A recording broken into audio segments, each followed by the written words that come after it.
everybody, it's your boy Joseph Rothschild, aka MBT, and welcome to the top 16 of the fourth week of the Master Circuit series.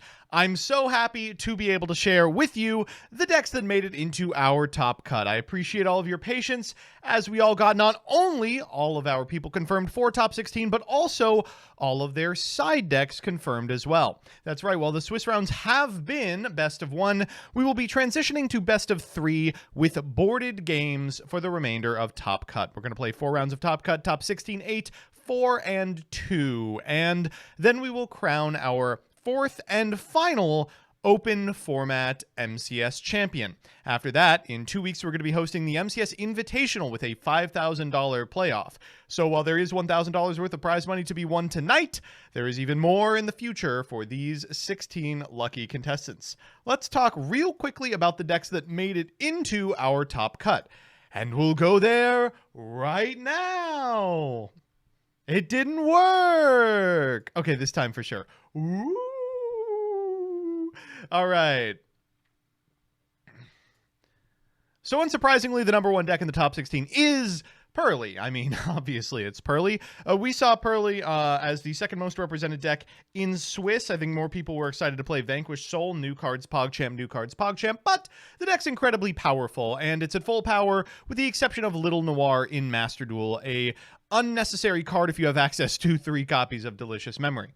After that, we got MATHMECH at 3. That's pretty surprising. MATHMECH was well represented in Swiss, certainly. It was the 1, 2, 3, 4, 5th most represented deck, but had an incredible conversion rate going from 20 pilots in the 256-person event to 3 in top cut.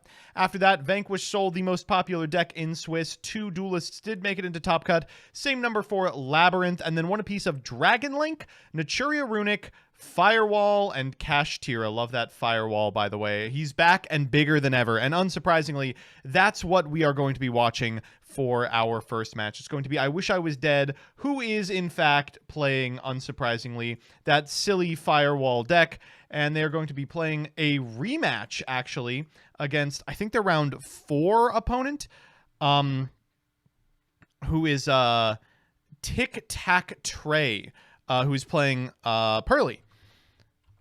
So, obviously, we saw I Wish I Was Dead go all the way last time, and it's very possible they have the capacity to do so here as well. But I figured in the off chance that they are unable to make it all the way to the finals, I would like to at least see this deck in action once. So let's jump in right now and see what happens.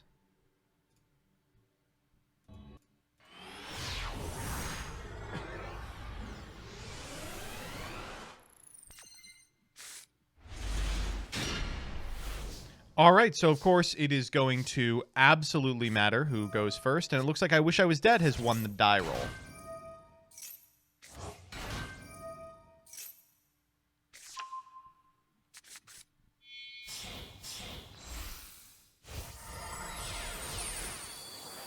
Ever seen this line? So I Wish I Was Dead's deck is different than other MATHMECH decks in that it doesn't actually need to resolve circular at all. It's nice to be able to do so, but it's hardly necessary. One thing it does resolve is hands like this, which appear to not have any at Ignisters in them. This is devastating. We are going to go into Splash Mage. We'll activate the effect of Baruru here, and we have Caught Up to Live. We're going to send this Picari to the graveyard, then we can Splash Mage back the Picari and pretend like we opened well. Again, this is a deck that has a significant amount of incredibly intuitive one-card combos. Things like a Chi-Chi and Picari usually get there on their own. But once you start figuring into games in which you open a little more unexpected, things go south very easily. Looks like the opponent hasn't opened anything, but very weird that we saw the Picari not activate here. Does Splash Mage negate the effects? It does. You'd see that I don't know that, despite playing this card for years. I have no defense for it. So we're going to use the Picari Ad Ignister to grab an Ad Ignister spell trap from deck to hand here, the I Meet You. And then next, we are going to link off for a copy of Dark Infant at Ignister. That's going to grab us from deck to hand the field spell, the incredibly powerful Ignister Island. Now, we already have both the Wind Pegasus at Ignister and the Dark Infant at Ignister and the Alimbertian in graveyard, which means we're going to have two individual super types for Firewall Dragon Dark Fluid. For now, let's just go ahead and make Transcode Talker and go through that portion of the line. Transcode Talker here is going to be able to reborn a copy of Splash Mage. Important to get this Transcode Talker into rotation so it can later be revived by G-Golem Crystal Heart, of all things. I see many people who are a little perturbed by the fact that this deck is, for some reason, not classified as MATHMECH, despite playing a significant number of MATHMECH cards. Once you see what this deck is aiming to do, you will see why. This deck, I really would like nothing more than to be able to fold it into MATHMECH, but it is just not it.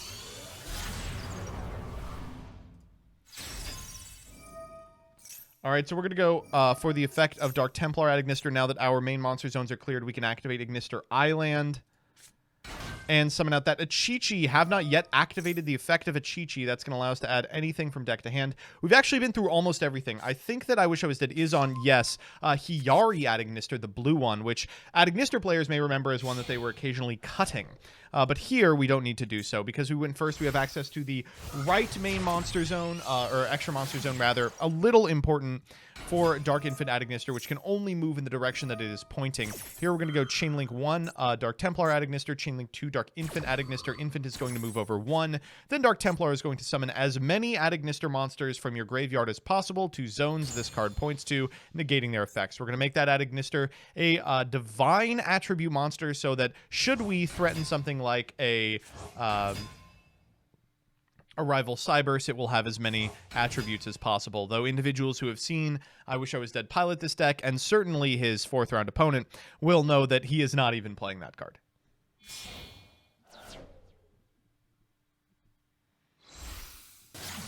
All right, we're going to go for Link Decoder here.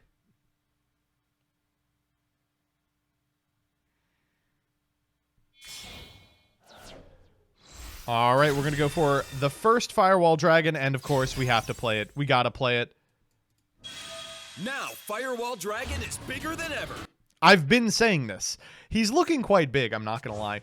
We're going to bring back this copy of Link Decoder, and next, we're going to go for the effect of the Firewall Dragon. That's going to go ahead and grab co-linked monsters, or monsters from the graveyard back to the hand equal to the number of co-linked monsters on the field. So we're going to grab that Achichi.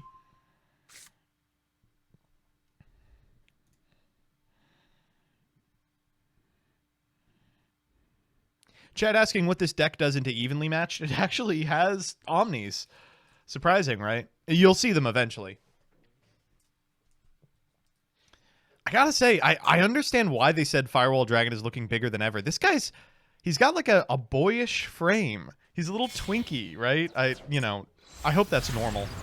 Now this Firewall, he's been to the gym. You know, he's been working on himself. We'll go for Hiyari's effect here because we control an Ad Ignister monster. And we're going to activate the effect as well because we are missing one very critical Ad Ignister that's usually part of this end board. I'm talking about Gachiri.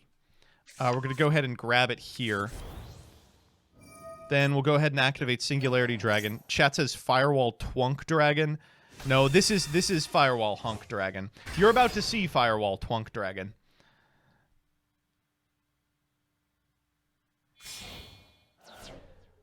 All right, we're going to go from these two into G-Golem Crystal Heart down to 3 cards in our extra deck. Crystal Heart is going to reborn from the graveyard this Transcode Talker. And then we can activate the Gachiri Ad Ignister in our hand, negate its effects, and special it from the hand. We have removed the GG token. No! How will we effectively BM from here? And then finally, all of these to the graveyard for Firewall Dragon Dark Fluid. There it is. It'll get counters equal to the number of different super types of Cyberse monsters we have in Grave.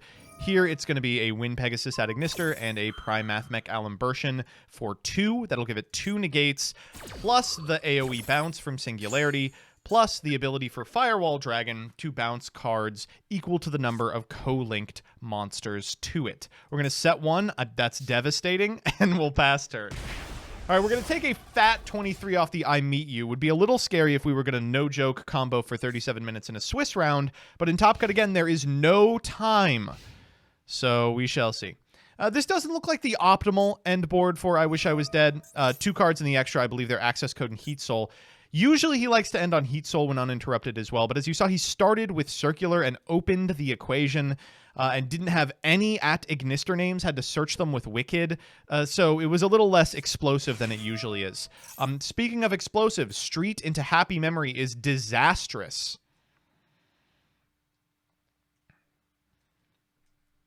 All right, so we have access to Firewall Dragon Dark Fluid, which can potentially trade for, like, the monster effect of the Pearly.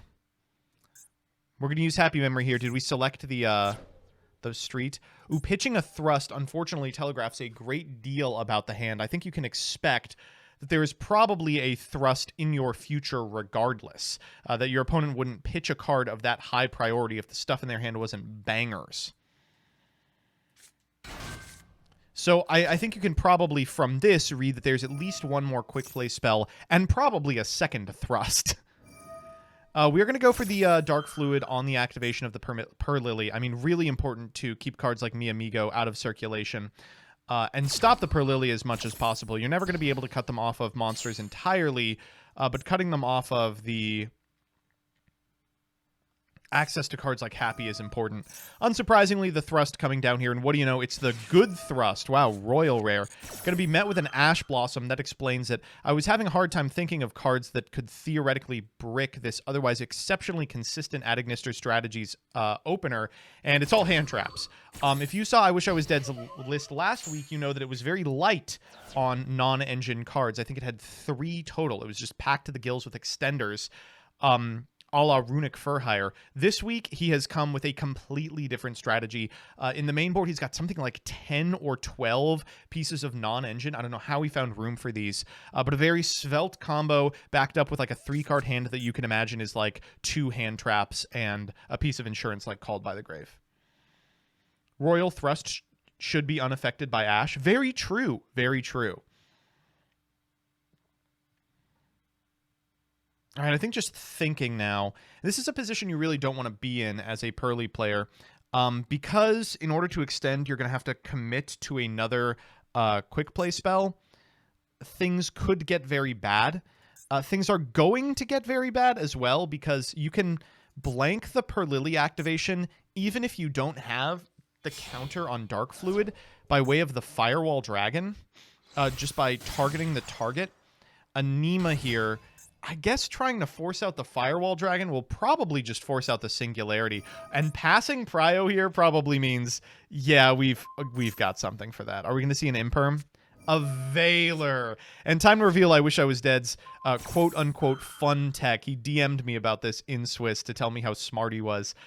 Firewall Dragon frequently gets into a position while co-linked to 2 things where you want to bounce exactly one thing. So if you play Veiler as your hand trap of choice for targeted effect negation, you can just add it back as well, and that card does not have a once per turn anywhere on it.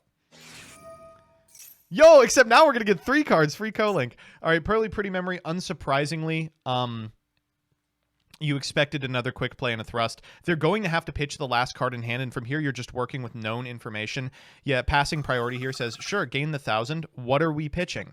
We're going to pitch an Ash Blossom and Joyous Spring. Go grab. You have to grab a Pearly, right? You can go Perlily into Happy Memory, but it doesn't trade for the Firewall Dragon. You just bounce the Happy Memory. Ah, woof. This is rough. Do have to go Pearly. All right, say it with me. Good kitty. Good kitty. Very good kitty.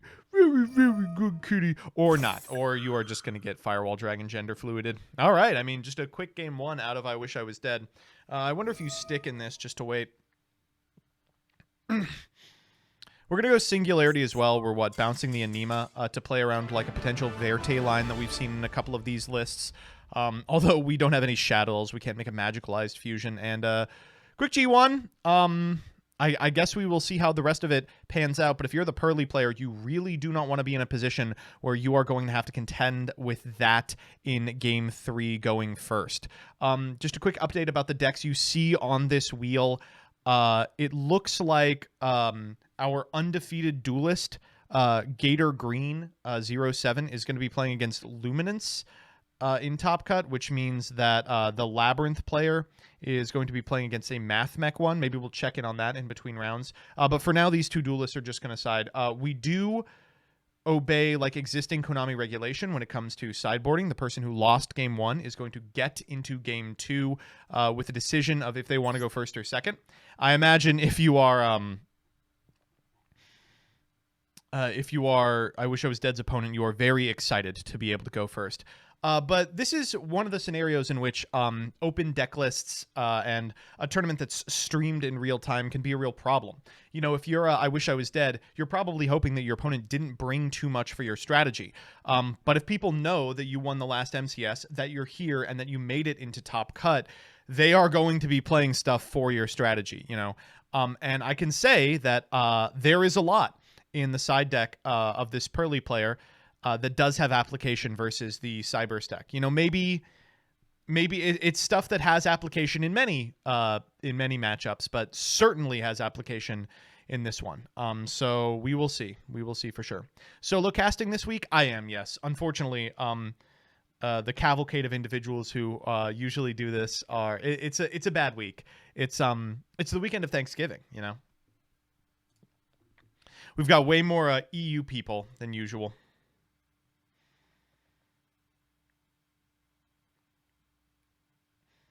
What do you even play? Raw Sphere Mode? I mean, cards like Raw Sphere Mode are certainly very powerful into this strategy.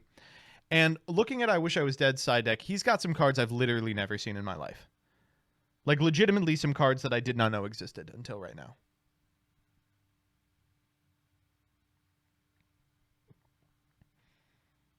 I hope we see them. They're very funny. You know, I'm gonna do my best to pronounce them. Let's see if we have any results so far. It looks like Sveti, who we just saw last round play against that Fluffle player, has won their first game versus Karate Dom, who was undefeated going into the last round. So just one more there, and they will be able to make it happen. Outside of that, not a lot yet.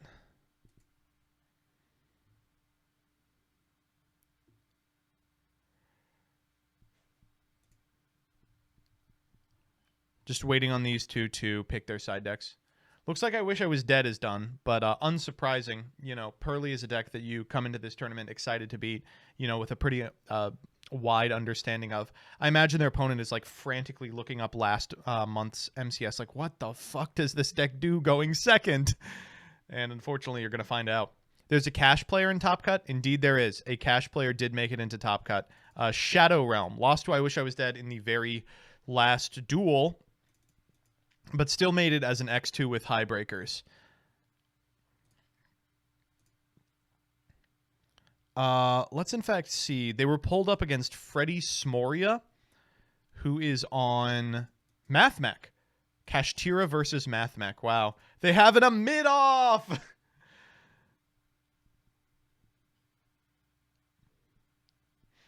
We are playing current list, Farfa.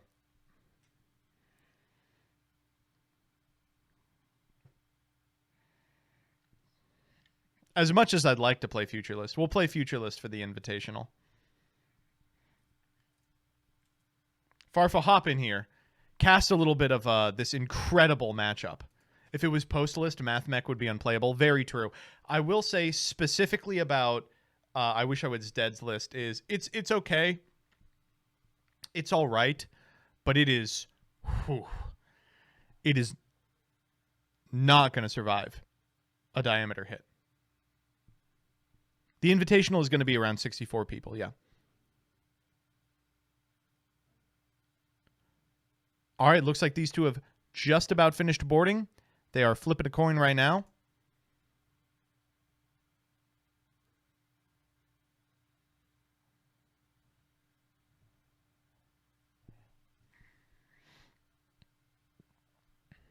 And we will see what is decided. I wonder if there's a world in which the Pearly player's like, no, my board for going second is like crazy strong. And the deck's already pretty good at going second. You take first. You know what? You take first. There's no way, right? Farfa says, sorry, chat, I'm a bit tied up right now. Tisk, tisk. Where are your priorities? Won't even stop raising his child to watch a 37-minute MATHMECH combo. Let's jump into the game.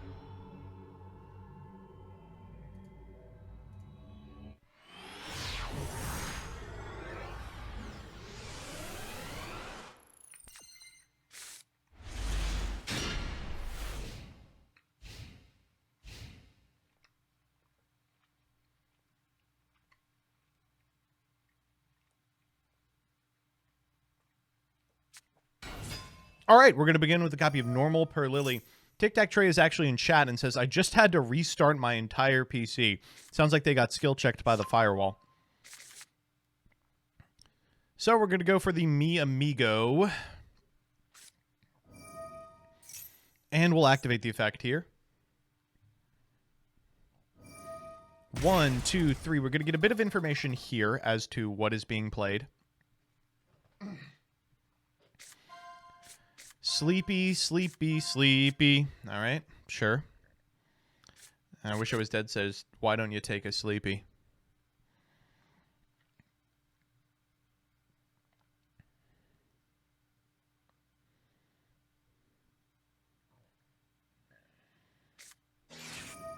We did open Delicious. Average number of cards per deck, 3. Do not see that often. Going to go ahead and target the Per Leap. Pitching a Happy. Oh my god, we just have every name, don't we? We'll go ahead and grab a Pearly, and from this position, probably doesn't matter if it hits or not, but obviously would be good to see something like the field spell here. Droll, Triple Tack, and Maxi. Bad kitty. Bad kitty. No big deal.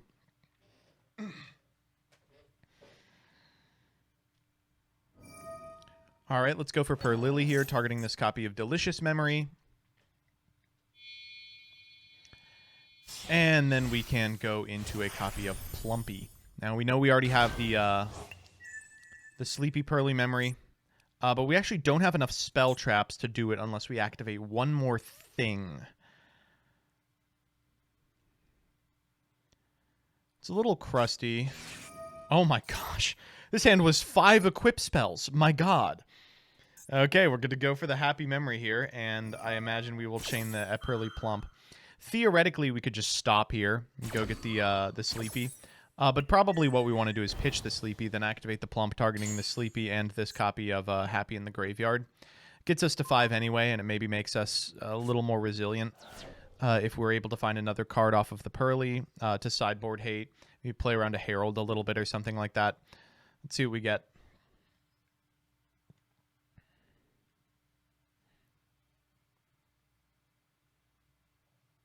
Wait a minute. Did Caster say Equip Spell instead of Quick Play Spell? I hope someone was fired for that blunder. Alright, what are we finding, Cat? Ugh, pretty useless cats today, I'm not gonna lie. Having a backup Mi Amigo is pretty good. Just number of cards in hand is really valuable to this deck.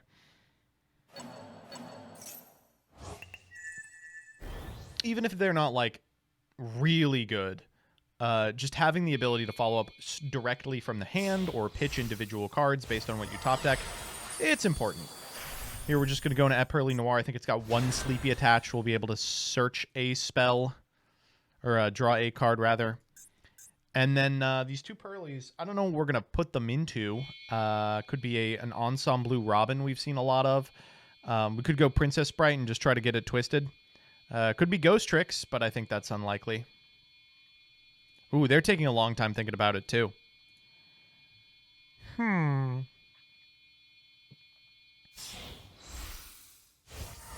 We are going to go for the Ensemble Robin. Very powerful card. Obviously, you can run it over with your normal summon, but, I mean, that doesn't contest the Noir. Okay, so post-board, do you think you draw off the Noir, put yourself in a position where you could lose to Kurikara, or you just try to minimize the number of outs there are? It's just 1 draw. I wonder. They're thinking about it. They're trying to decide. They're like, is it worth it to... Okay, they're going to let it go. I think for one draw post board, you probably don't.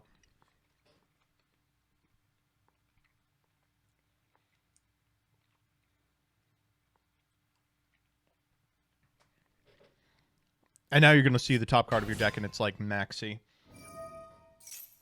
Whoa. Baruru, the normal summon. And Baruru, a very weak normal summon. Ugh. I guess we can go to combat. Yuck. Yeah, we're trying.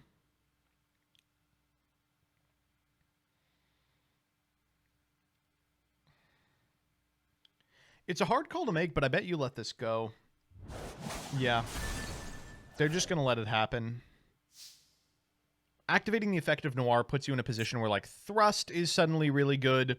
Your Noir could be targeted. Here, at least, you have a little bit of control over what your opponent's doing here. We're going to go for Dark Infant Ignister. We'll activate the effect of the Dark Infant Ignister, I imagine. This is a hard one to get a handle on because Ignister Island is a super powerful card, but the deck usually plays more than one copy, and... you know, it's not hard to imagine a scenario where you're able to find the other copy. Oh, no. Well, that explains why we didn't activate the Noir. We had the winning card in our hand the entire time. That's interesting. Oh, wow. He is playing Droll and Lockbird. I just sort of assumed this deck didn't have room, but yeah, he's playing Droll and Lockbird out of the board for this interaction. And because it's natively good against this archetype as well. Okay, so we don't have to worry about that, but we do still have to worry about this. We'll go Ignister Island here, and I wonder, man. I really wonder. I think we'll probably try to activate it, and we'll see if we Noir.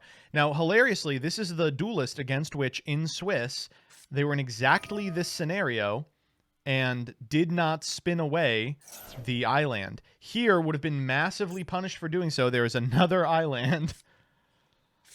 Gonna get a Chi-Chi here. Oh, this got really difficult for them. We're gonna go Ignister Island. I mean, you can't... You want to spin this really badly, but you can't. I mean, pitching the Ignister Island sucks because it gives away free information, but this card is so crazy, it allows you to banish and add Ignister from your grave to set it. So there's a world in which you go like Noir, spin Island, spin the one in Graveyard, and hope they're not playing 3. Then you have 1 point of interaction for whatever's left in the hand. We added a Chi-Chi off of that Signet Mining. Do you read the circular?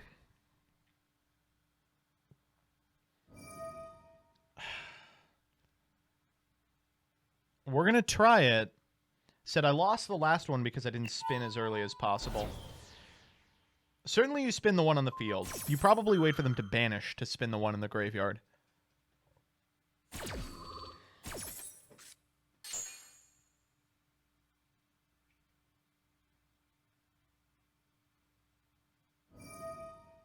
We are going for the Noir, or the Island and Graveyard.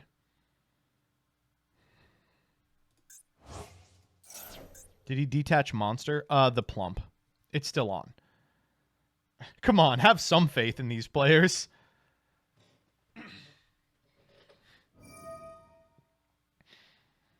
All right, 2 more gone here. Chat asking if this is bait. I mean, this card is really strong. It's super important.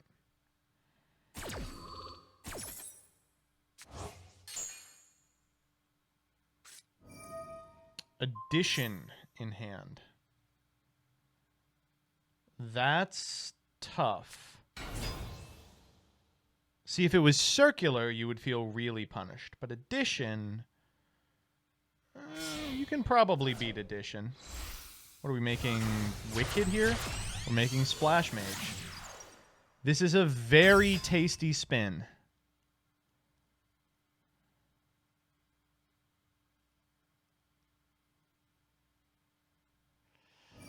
They passed it back. They said, I'm gonna let it go. Perhaps, I guess, hoping that they're going to go into transcode, which is more material.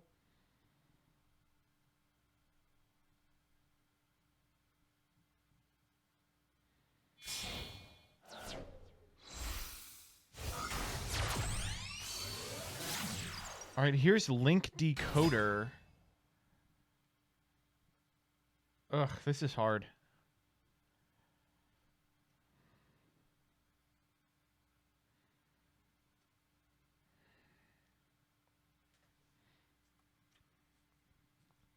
Passed back prio again.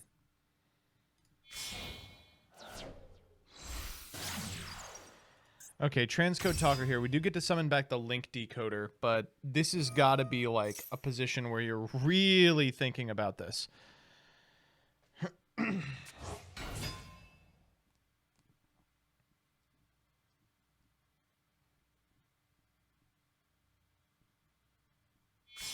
They're letting it rock. They said, go as far as you want. Access code talker. Last chance to look at me, Hector.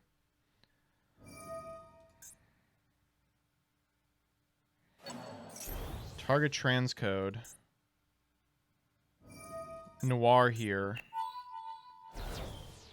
Okay, well, we saw an opportunity to fire a circular and didn't do so, oh my god! It's like, you probably have the read that the card in hand that's unknown is circular, but it's still gonna hurt. I mean, it's gonna hurt when it comes down. It's gonna really hurt your heart. Okay, so we get to trigger the circular here. Yeah, we have not yet used equation. This is still not good. The card in hand is a Chi-Chi. To my understanding, we have no way of getting to anything. we have no way of getting to anything. We have equation, a Chi-Chi, no access to the field spell, one Adignister in rotation. So they spun back the access code talker. So theoretically, we can go Alimbertion and the subtraction for G-Golem Adignister. Then we can use that to bring back transcode to go back into access code and clear the field, but we still have to contest what's in their hand, right? I think we know the card in hand is we do. We know it's My Friend Pearly. That's pretty disastrous. And if you're the opponent, you know the entire hand of I Wish I Was Dead as well. Access code pass is pretty whack. We never activated the effective transcode? Wait, hold the fuck up. What? Huh? Wait, what? What? All right, sure. Yeah. Fine, whatever. Okay, so these two are going for the grave, I imagine, for oh my god. We're not going access code. We're comboing. We are doing the combo. You're kidding me. There's no way, dude. There's not a way that we can combo from this position, right? This is one co-link. You have one extension.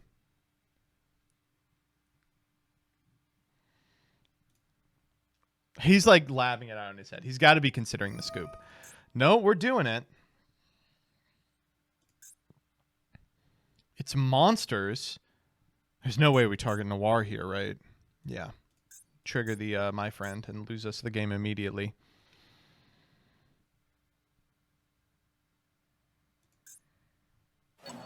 Adding back addition. Pretty sure we already did addition this turn, didn't we? Equation, target subtraction? Or Alimbertion, rather.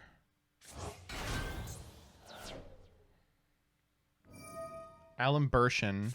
We can get the addition out of our hand. Why did we do that? Get the Sigma out of the grave. Getting the Subtra here. Oh, we did it to get the material off the field for Firewall so we could cheat out the Chi-Chi in our hand. You're kidding me. You're kidding me. It's so frustrating trying to cast this duelist because they really are just outplaying the caster. Oh my god. All right. I mean, how far can we get from here? I wish I was dead. Oh, I know what this is. Yep. Dark Templar adding Nister. The whole time I'm like, wow, he's just sitting on that other infant in graveyard. I wonder why. Here's why. We're going to make it now. Dark Infant adding Nister, move over 1. Oh, wow. It's really over. Dark Infant adding Nister, move over. We're going to call a copy of Divine here. After Divining, we're going to summon 3 out from graveyard. Do we even have 3? We do. We have exactly 3. Baruru, Achichi, Hiyari. So silly. Oh my gosh. Well, you can only attack with 1. Oh, we're in main 2. We are not winning this turn. I mean, we're functionally winning. These 2 to the grave. We're going to make Wind Pegasus, add Ignister, get another super type of monster in rotation for our eventual gender fluid. We're going Baruru here in order to summon back Subtra. Hilarious. And then Wind Pegasus, add Ignister. To pop the My Friend, unfortunately, just gets the Happy Memory activation off, but important for later if we intend to go access code and eat it up.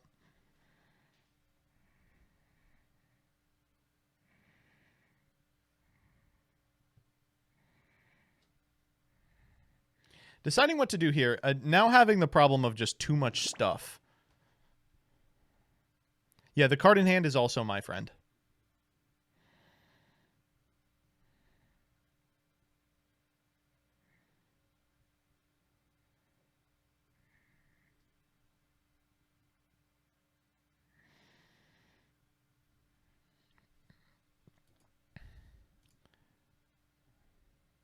I know I Wish I Was Dead, I'm sure, has eyes on it in a way that I can't.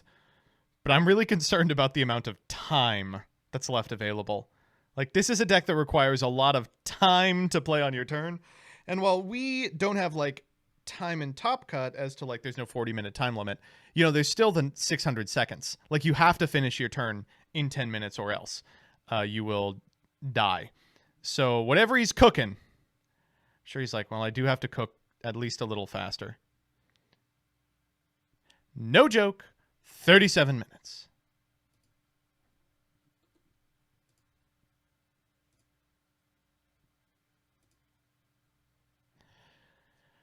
Whoa, whoa, whoa, whoa, whoa. All right. 3, 4, 5, 6. Here he is. Oh, you know I gotta play it. Now, Firewall Dragon is bigger than ever. He really is. He's actually bigger than ever. These 2 to the grave for Wick Kid. Oh my god. Target a Cyburst and special summon it. Oh, I know what one we're targeting. Now, Firewall Dragon is bigger than ever. He's back again, baby. This is going to trigger the effect of the Cyburst Wicked as well. Oh, we're going to bounce. You're bouncing the My Friend and the Noir, I suppose, at the same time so they don't trigger. That's not full combo. Yeah, no activation of the Wicked because actually the Wicked target is Baruru and we led with that. But we do have Singularity and a 2 activation Firewall Dragon on field now versus our opponent's 3-card hand, and we know 2 of the cards are the same card. So all we really have to do here is when they go for the activated effect of My Friend, we can bounce it, and then the Firewall just has to contest whatever their last card is, which seems pretty reasonable.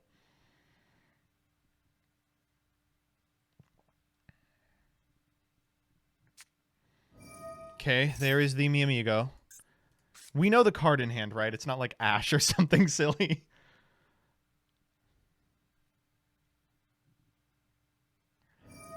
All right, we are letting this this pay. I don't know if we'll be letting it resolve. It's a tough question. Yeah, we are gonna go Singularity. I bet if we didn't know the Mi Amigo in hand, we probably would let this resolve and just try to contest the 2 individual monsters. But it's just too high value here.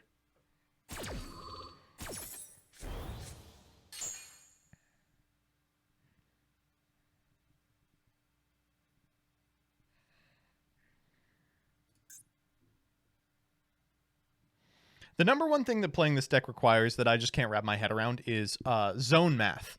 Like, making sure that the Firewall Dragon, that's the best draw on the deck. That's unbelievable that that's the draw. You're kidding me. Oh my god, that's incredible. Ugh. But the fact that like both the Singularity and the Firewall Dragon need to have a monster next to them leave in order to trigger their effects means that you got to do some heinous stuff. Okay, we're gonna play this out. You have to get Pearly here, and you have to reveal Happy. Because if you go per Lily, you grab the field spell, and then on activation of the field spell, oh, it doesn't even work. Because if they go for per Lily Happy, you can bounce the Happy, right? Oh, target monsters. You can't bounce the Happy. So you can go Lily. Oh, God, we're almost out of Pearlies, too. Go Lily, grab the field spell. And you can't really bounce the Lily because they haven't normaled.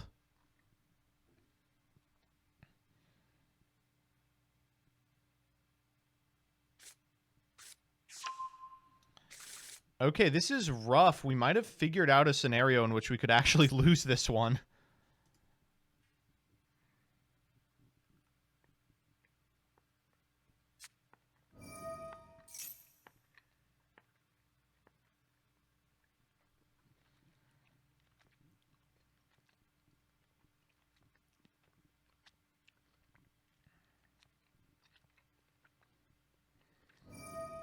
Oh, God. Yeah. There's Beauty. And we just go to combat, right?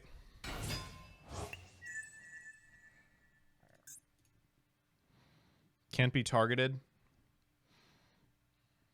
Last card in hand is Addition. Time for me to reveal. I Wish I Was Dead has won this game. There's a little card in the graveyard you might not be familiar with. We're going to put these two back. And he says go.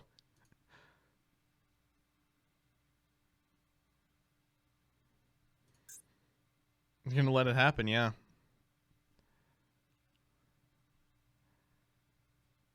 We are in damage. Are we going to do it? Are we going to do it?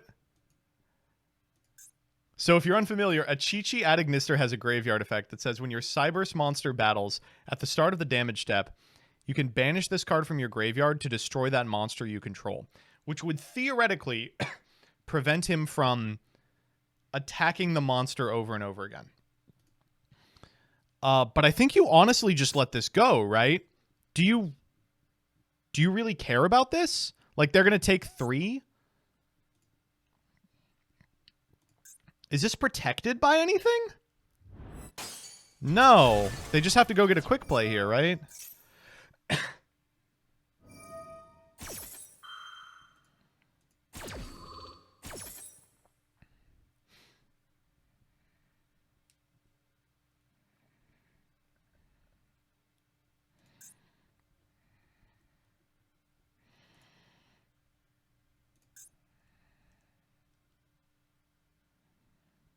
So here's the line. You have to go grab quick play for Pearly. Pearly has to hit. Oh no, you don't even have to because of the field spell. Oh damn, they're playing this super well. So we can go Pearly activation here, reveal 3, and we did hit 1. Then main 2, we go Pearly, reveal Beauty, Beauty for Street and Singularity, and then you have a negate into nothing, or you can just make a big Zeus. Wow. Incredible kitty. And I wonder if it would maybe have just been worth to let them go to combat and activate the graveyard of Chi-Chi. Is Wicked not a Cyberse? Am I missing something? No, he is. Oh, but he can't be destroyed by card effects. That's annoying. So you could still get Happy OTK'd over him even with a Chi-Chi engrave. Damn. So he played this correctly, but is still going to get owned by it.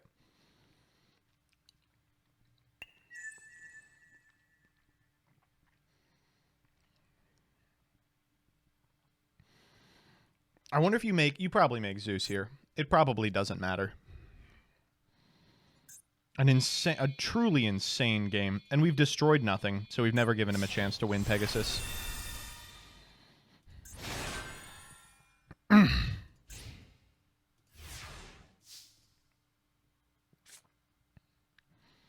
Oh my goodness.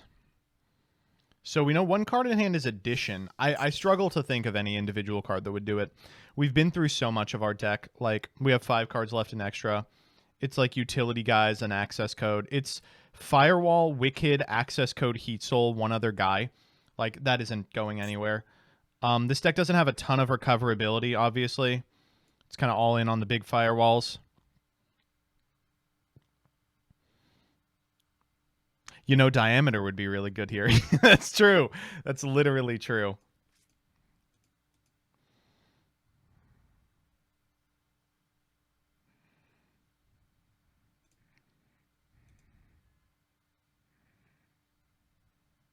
Oh, we didn't see Dark Fluid this game. Yeah. So that's the last one. Just a bunch of big bosses that we will never ever get to in a million years.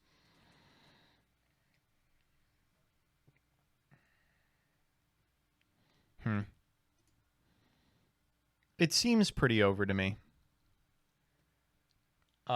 We have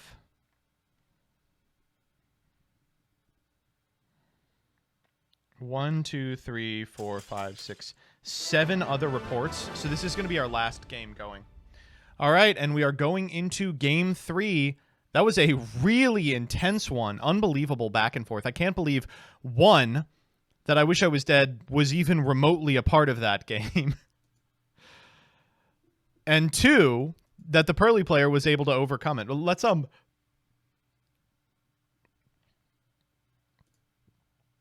run a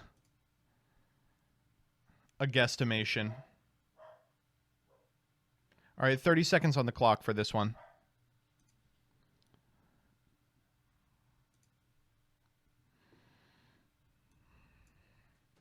So we're going into game 3, and I Wish I Was Dead has got to be happy they're going first, but it's also kind of rough, right? Because they're in a position where, despite the fact that they're going first and, you know, they're the combo deck, their opponent has the opportunity to access the sideboard, and that's something you haven't had to play around the entire event yet.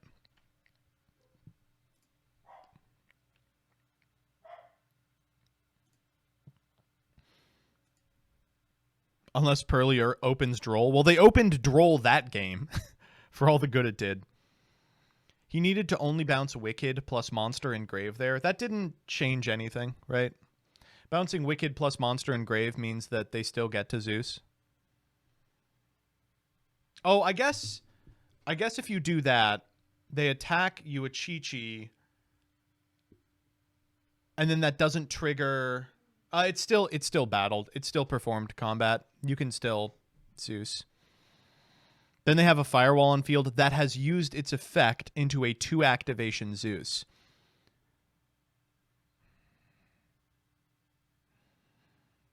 It would change the amount of Zeus activations, perhaps, but it wouldn't change the outcome of the game. Matchups like this are why TCG... Pearly's play D-Shifter in the side's Scorched Earth policy. True. I don't think they can summon Zeus if a Chi-Chi triggers.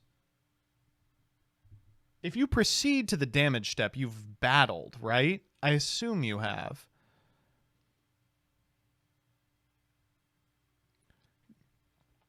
Get Coder in here.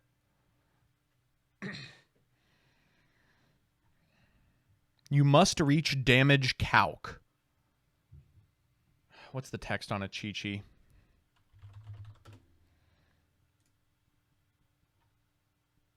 Start of the damage step.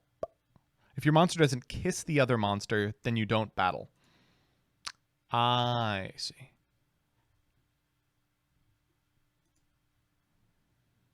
Well, then that was probably the play.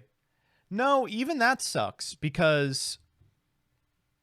No, then they don't get to the beauty, right?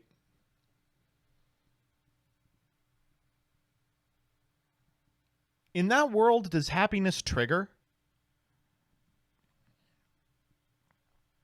Couldn't Happy attack twice? Could it? If Happy had 2 attacks, then this entire conversation is moot.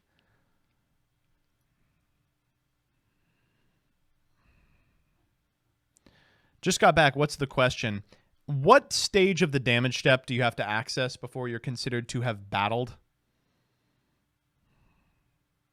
Happiness only gets to attack monsters twice? Well, right. In that situation, you would Achichi the first one, and then they would attack, as they did, into the big firewall. After damage calc. Wow. Doing a little sideboarding for game 3. I can't believe how good these games are. All right, I Wish I Was Dead says first, please, and they are jumping in.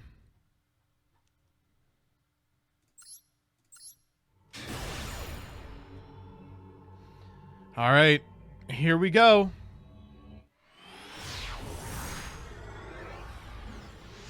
Only Firewall was up, so if I Wish I Was Dead Achichi, there would be no monsters. If I Wish I Was Dead sent his entire field to the graveyard via the effect of Firewall and the effect of Achichi, he was losing the game regardless of what the Pearly player had. This deck cannot rebuild. Leading Circular this time. We are seeing nothing from the opponent yet, but that hardly means that they don't have anything. Could theoretically mean they're waiting for something a little more impactful and toggling off, or that they have a really powerful card in the crackback, something like, triple tack. Alan Bershin coming down. So if you've seen from this deck already, it kind of sucks to open Circular. Like, what you want to do is open Picari ad Ignister.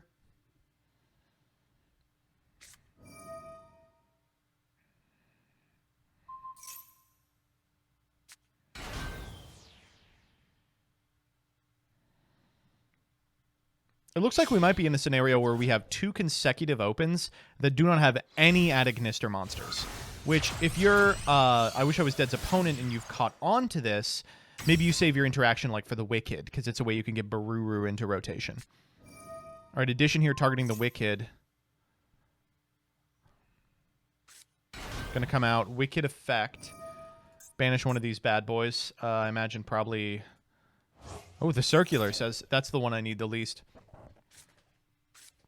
And there's the Baruru. Baruru. Have not yet normaled. We've seen I Wish I Was Dead normal Baruru a number of times. Yeah, we're going to do it here. Send an ad Ignister from your deck to the graveyard, and usually you want to send Doyon here, but I think with no other names, yeah, we have to send Picari. We'll get Doyon later. Or Chi-Chi later, rather. All right, these 2 to the grave for...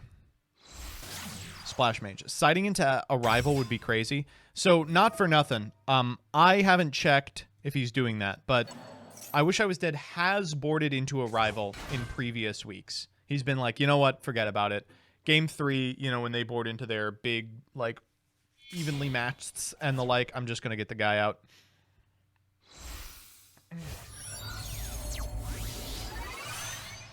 All right, win Pegasus time.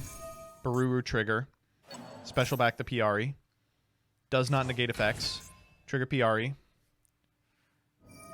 Go grab... Probably I Meet You.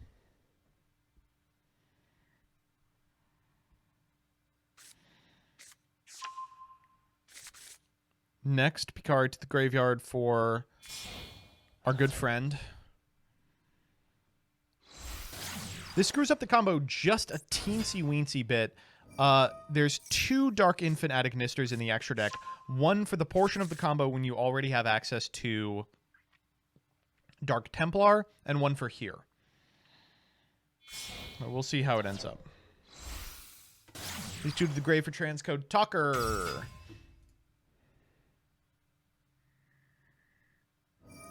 Activate the effect of the transcode Talker. Last time we saw this line, we did not activate transcode here. So I'm interested in seeing where this is going and why.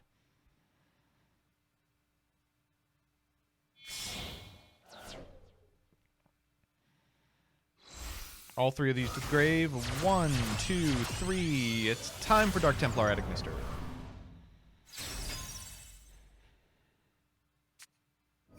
I Meet You will reveal Heat Soul here, I imagine. Yep, there he is. Now we can summon a Fire from deck. Or grab a fire from deck, rather. Grab a Chi-Chi. Into Island. Island effect, special summon the Chi-Chi.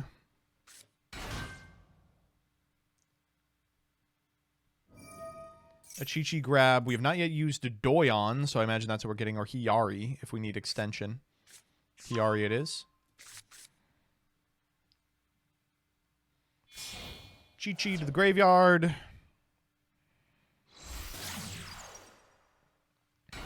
Infant 1, Templar 1, Infant 2.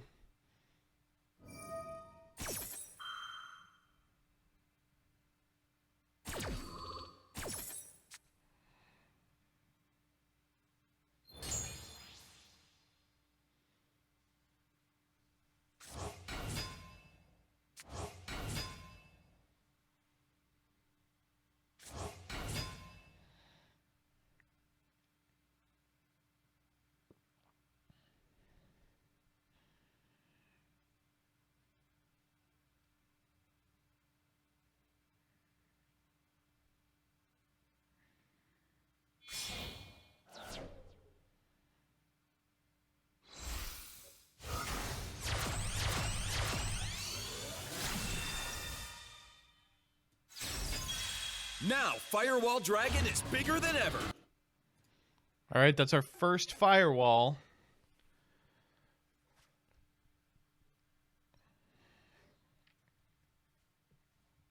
Yeah, chat asking, wow, no hand traps from Pearly. You gotta understand, going second, if Pearly has opened no hand traps, you should be horrified.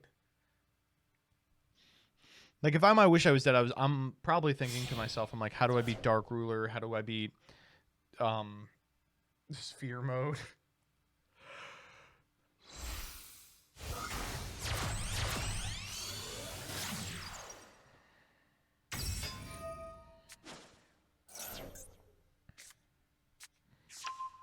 Got Chitty here. And what do you know? I think a monster actually just left a zone that Firewall was pointing to.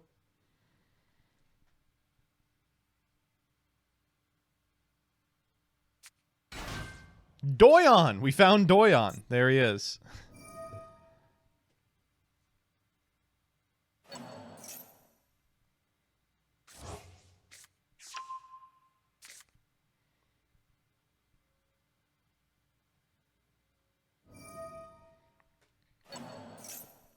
G-Golem Crystal Heart. For Transcode Talker.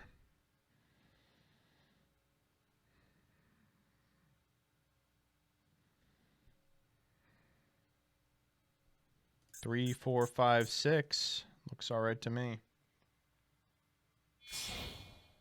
Make Link Decoder here. We are going for Link Decoder. What exactly is I Wish I Was Dead's end board? It's 3 Firewall bounces, the Singularity AoE bounce, and the 2 negates on Dark Fluid, usually. And they're all protected through annoying little ways. Yeah, the other matches are completely done.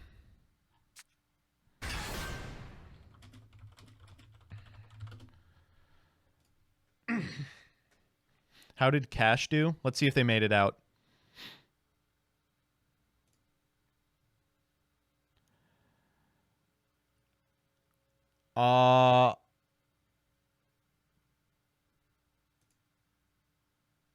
I can't tell, actually.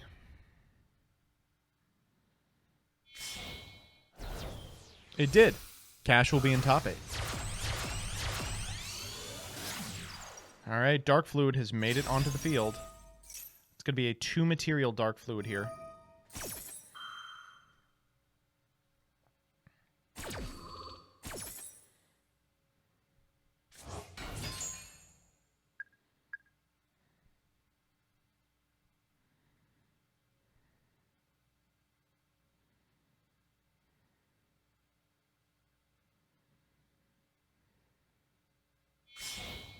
Yeah, this is expected.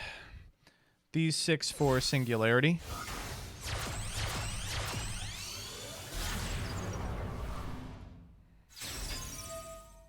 Trigger's got Chidi here. Gonna unaffect the singularity. Equation for Alimbertion. Alimbertion for a guy. Trigger singularity. Firewall to the singularity zone. And then we can go G-Golem, Crystal Heart, and the guy summoned off Alimbertion for a decode, or a Heat Soul.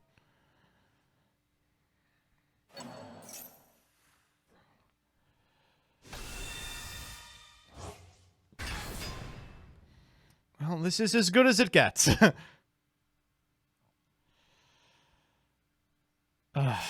Okay. Chat says, actually, it's been better. I suppose so.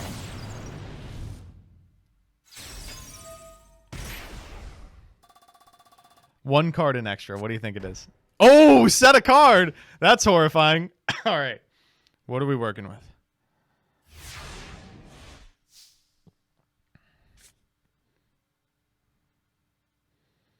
Draw face. I think we're probably always doing Heat Soul here. It's not like or like, oh, wow, we are actually letting it go. Yeah, we said, forget about it. We'll play around Kurikara a little bit.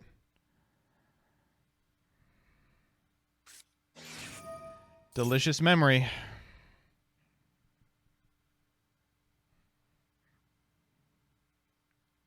Chat saying can't play until Thrust until D-Barrier is offline. Wow. Wait, you're absolutely right. That's 100% the reason. Or until Evenly's offline.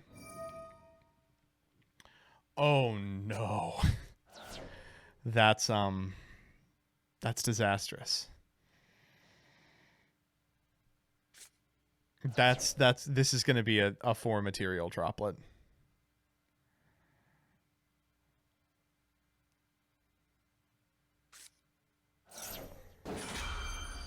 All right, 3 mad droplet.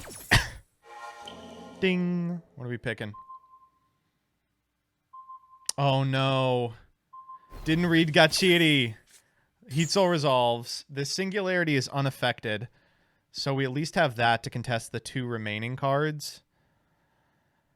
Oh, I mean, if you have pulled like some number of Valor, which we know I Wish I Was Dead is on, you can maybe still do it.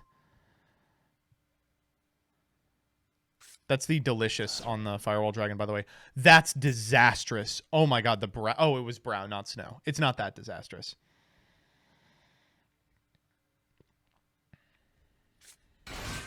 All right. There's Pearly. How good is your kitty?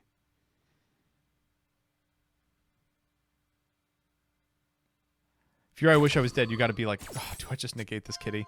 Stray Pearly Street, Pearly Delicious Memory Droll. Pretty good.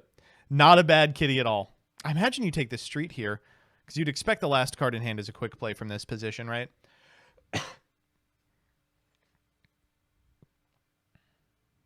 Yeah, Street is really fucks this guy up. This is like the last point of interaction.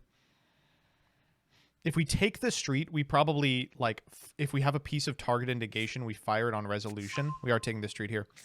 But outside of that, that's rough. Draw a card here. Oh, I wonder. Ooh, wow.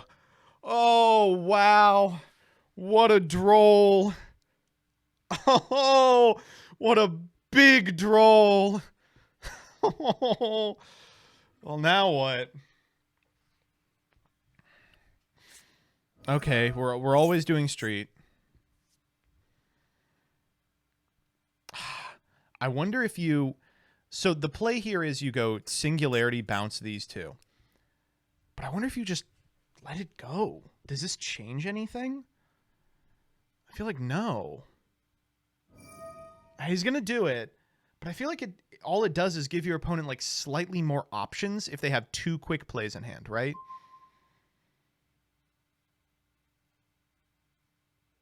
Not that that matters. You're under Droll. You can't add off the Lily.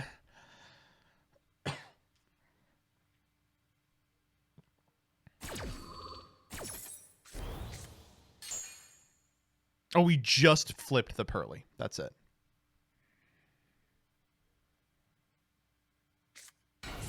Lily it is. That's a normaled Lily, so if we have targeted negation, we do probably just win here. No access to Happy, also. All right, what do we got? Nothing, it looks like.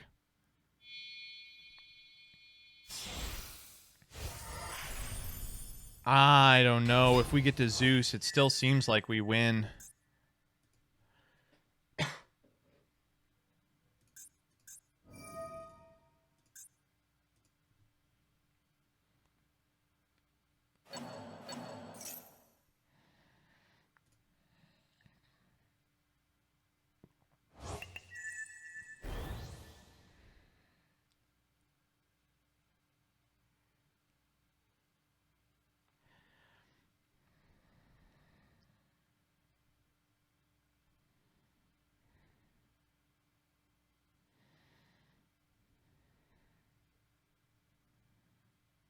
Firewall is just under the threshold. It is a quick play. You have to chain here. You have to chain one of your negated guys. I think Firewall can still activate, even though it's negated. Oh, we're going to cross out here, actually.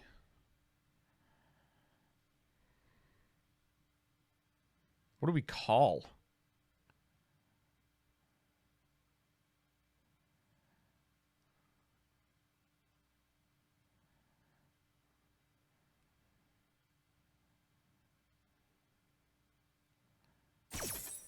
Droll and Lockbird.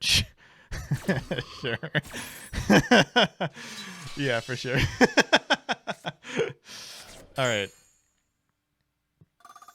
So now we can't activate Plump here.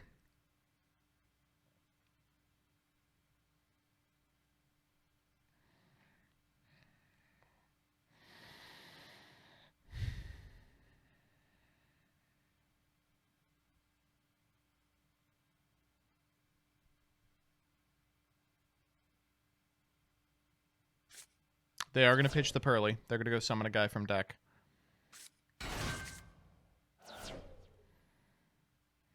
Fun fact, you can do this under Droll. You can activate the effect. I don't think you can resolve it. Like, you can resolve it, but I think you have to select no. Those are 3 good ones, too.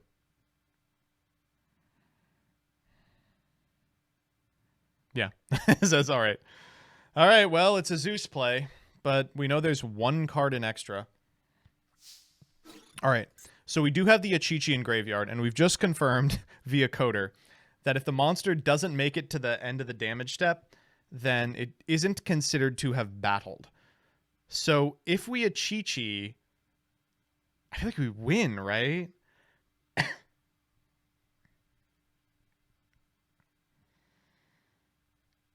There's a win Pegasus too, but the Plump is protected, right? Yeah, it targets. We're going for it. Enjoy the damage step. I can't believe it came up.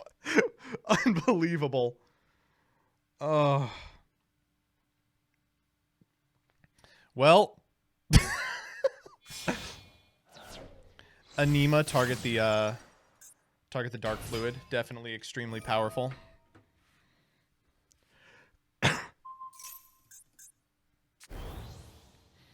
That said, when we pass turn here and draw, we can bounce the entire field, right?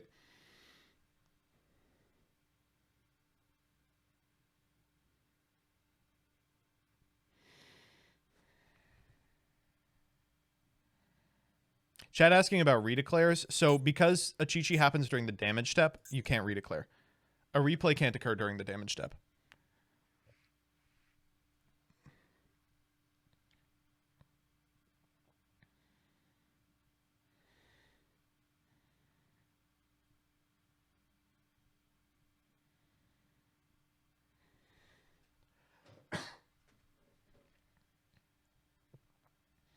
Can he bounce the Dark Fluid because it's on opponent's field now? I guess so. I don't know why you would. All right, street here, we attach, what, another sleepy or something? I can't believe we got 3 good games out of this matchup. I'm shocked. I'm truly in awe. All right, we got to do this in draw so that they can't draw 2 cards, probably. But, we'll see. These cards no longer protected by street. Yeah, we're going to go singularity. Of course, we've got 2 in the graveyard. We did not banish our Wind Pegasus. So we can do Plump. Oh, we're going to do Plump and Stray Pearly Street. Said, I don't give a fuck about the Relinquished Anima. And the Plump says, I will be taking cards, please. Please take cards. Just says, whatever. Chain Heat Soul, draw a card here.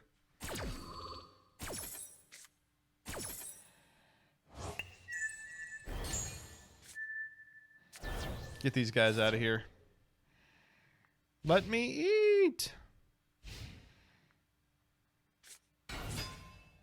Picari here. And unfortunately for our Pearly player, this is probably just a hop, skip, and a jump to lethal. They did 1 sleepy, right? And it was last turn. So all we have to get to is the last remaining card in the extra, the access code. We're going to use the Idle Reborn to bring back a Link 3. That ought to do it. Link 3 Dark Templar at Ignister, and the 1 material Picari at Ignister into our last remaining extra deck card, the Access Code Talker. And I gotta tell you, Firewall Dragon is back, and he is looking bigger than ever. we even get to... Wait! He's back! Wait, hold up! Oh my god. It pointed to the singularity. Finisher rank number 1.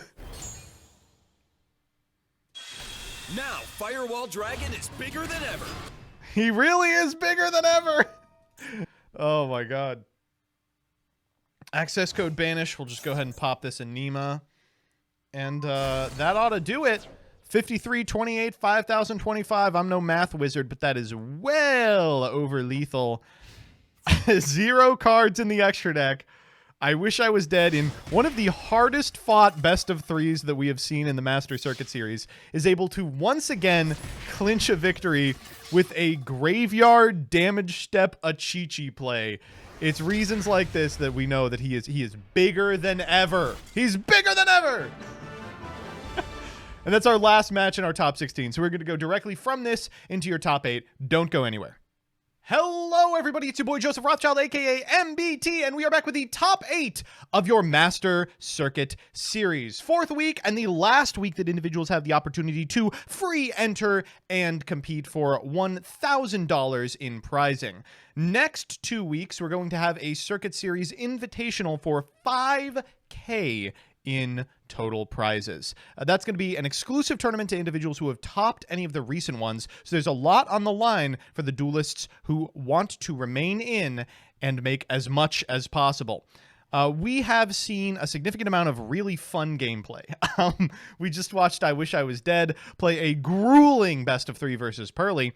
And thankfully, did not have to run up against the timer because there is no time in the Master Circuit Series Top Cut, despite the fact that we are playing best of 3s. Next up, we have a matchup that is even more surprising than Adagonister. That's right. Kashtira. There's a Kashtira pilot in top 8. I don't know how this happened. The single Kashtira player that cleared the top 16 said, no, the deck's good, I promise, and has made it to top 8. They are playing against the individual that I Wish I Was Dead actually played in the very last round, Sveti, playing Vanquished Soul, who cleared their top 16 match as well. They've got a really strange Vanquished Soul deck list, including a card that Joshua Schmidt was playing on stream. So let's hop in and see how it's going. Whew, those names are kind of all over the place. Whoa!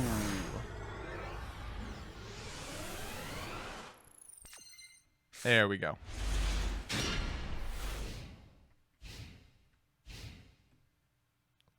All right, now let's see who can win this mid off.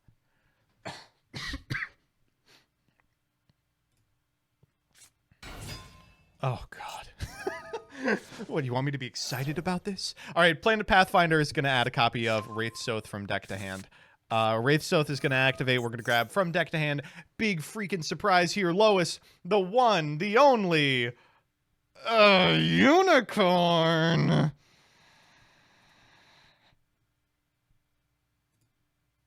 Maybe.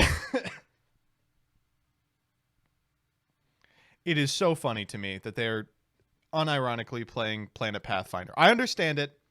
I get it. I think it's probably necessary, but it irks me. Wait, we didn't even have to do that? We had Unicorn the whole time?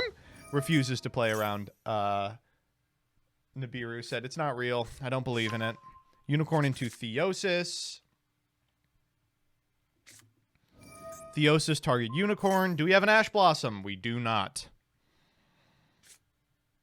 Out comes Fenrir. Fenrir activation. Grab a Kashtira.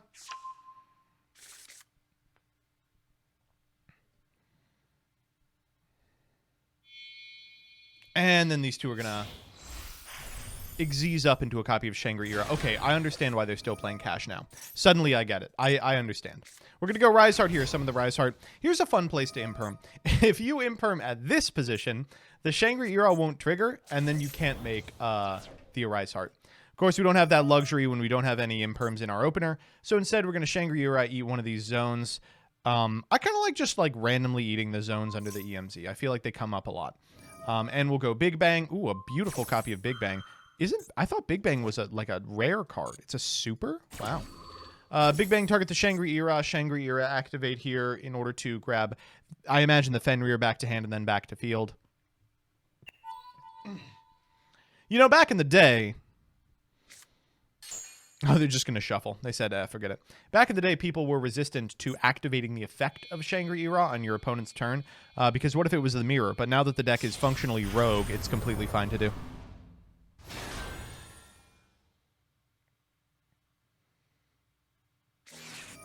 Okay, I guess we are also going for Scare Cash here. Banishing the Theosis. Maybe just trying to get to a position where a Rise Heart will have 3 materials. And we'll activate Theosis targeting the Big Bang. So if worst comes to worse, we can activate the Big Bang we have set in order to banish down to the Arise Heart. And try to get some knowledge on our opponent, but I think we just grabbed... Yeah, we grabbed a Fenrir from our opponent. They're probably thinking like, holy shit, did I actually find the mirror? Oh my god, I feel like an idiot. I can't believe I didn't summon the Fenrir out. No, no. Don't get excited. This deck is playing Fenrir because he's Earth. All right, what are we working with here?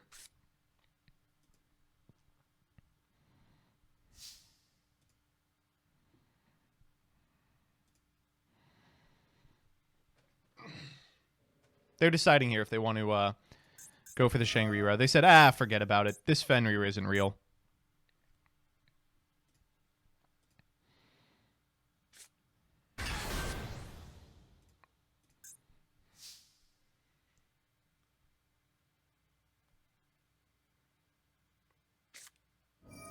Oh, now I know what you might be thinking. What if this pinpoint landing had been an infinite impermanence? We would have won the game, right? Well, the draw could be anything. It could even be infinite impermanence. We're going to go Durandal. Target a Rise Heart here. That's like a way to get to Raisin, I guess.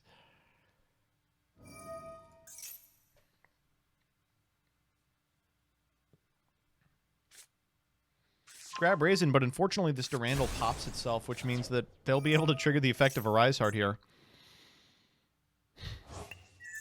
Alright, and that Theosis now underneath him once again. It is on.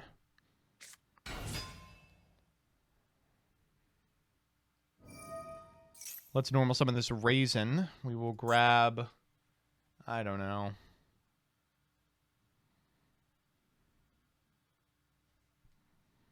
Jiaolong?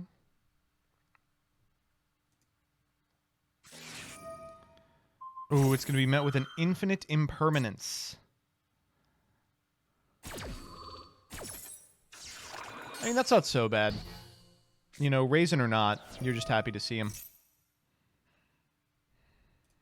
And one of the very few times it looks like we do not have a card that could theoretically stop this. Something to tag out of the Raisin. We do. We just elected to wait until the Fenrir activation. Okay, that's fine. We do a little baiting. We do a little baiting.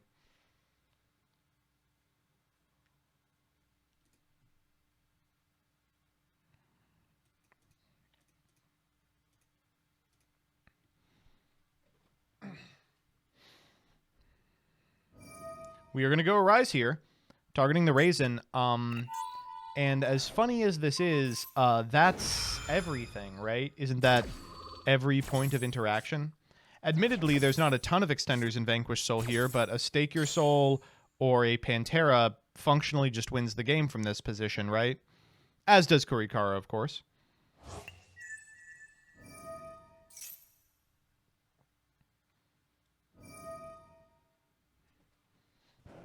If the two set cards are imperm, then, you know. Okay. All right, a quick one for our Vanquish Soul duelist. And it looks like our Kashtira player is well on the way to top 4. Impressive first game. A very quick first game as well.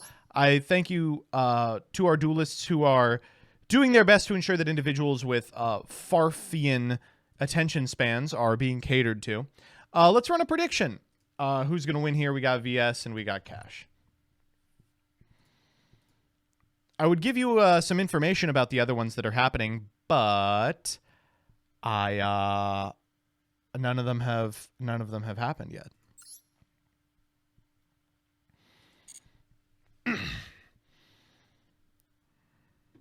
Let's hop into... we'll just wait for them to decide. So looking at the boards real quick. Ooh, not very much from the Kashtira pilot that I would feel comfortable boarding in this matchup, actually. That's unfortunate. But I will say the VS player has a lot of cards that I don't think they have in here for Kashtira that have a ton of utility in Kashtira.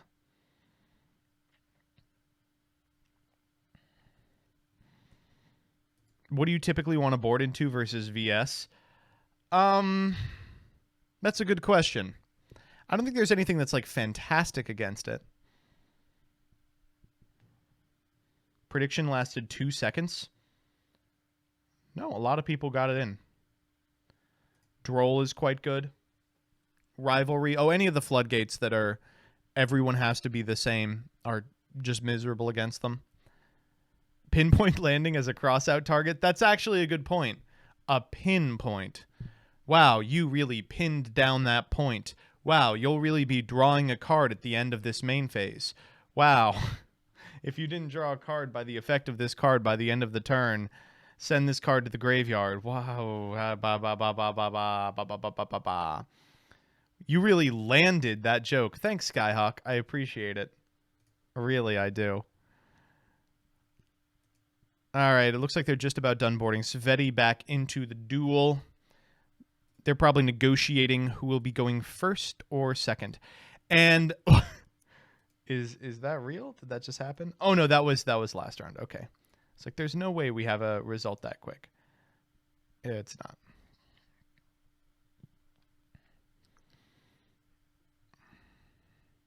Rivalry locks Cash out of their best monster. I guess that's true.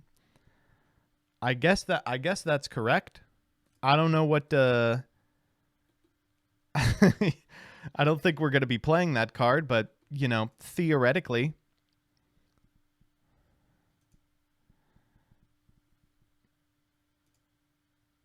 Man, this Cash player is taking a long time. They're like, "Oh god, I didn't expect to see good decks."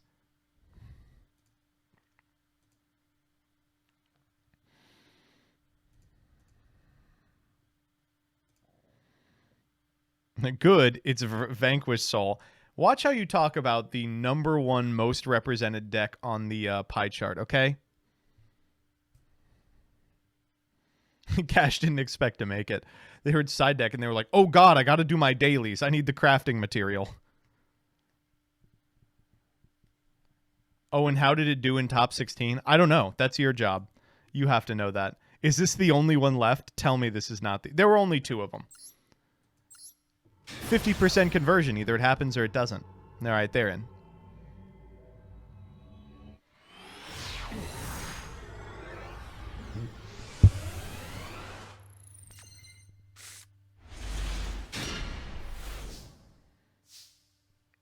Okay, I imagine the Vanquished Soul player is going first. That defense position cache tier of Fenrir tells the whole story. All right, we can get an earth or a fire here, depending on what we're lacking. Usually fire the pick, just because opens up Xiaolong. We are going to take the other Fenrir. We might already have it.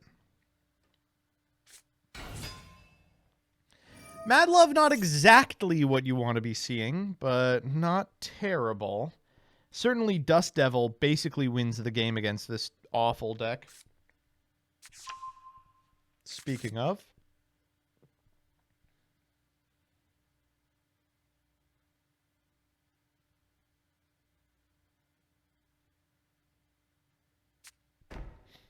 No, come on.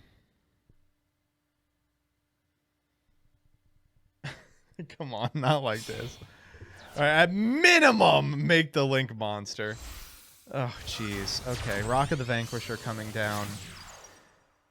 I can only hope that they're trolling, and we're going to use Rock of the Vanquisher to summon out a Raisin in full combo. Here we go. Ready? Nope. We are adding back Mad Love.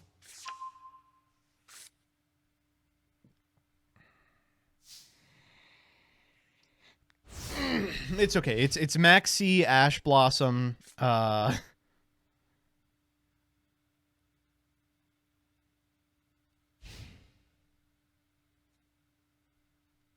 Oh, they said no.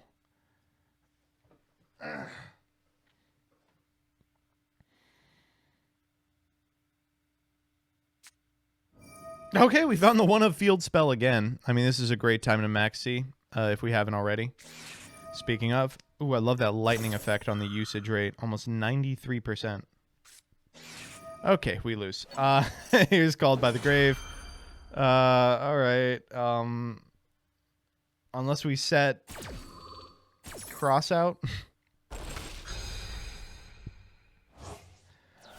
This cash player has functionally won the top 16 lottery. I gotta tell you. They must be so pleased with themselves. Wow. I'm going to semis. That's crazy.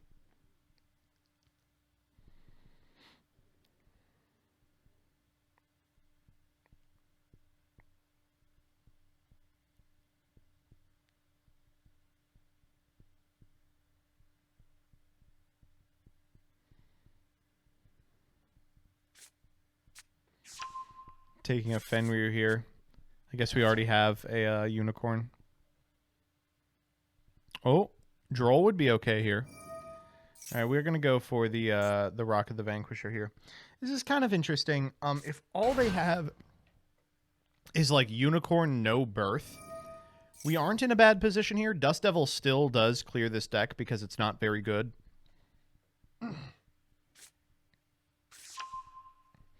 Continue the ad.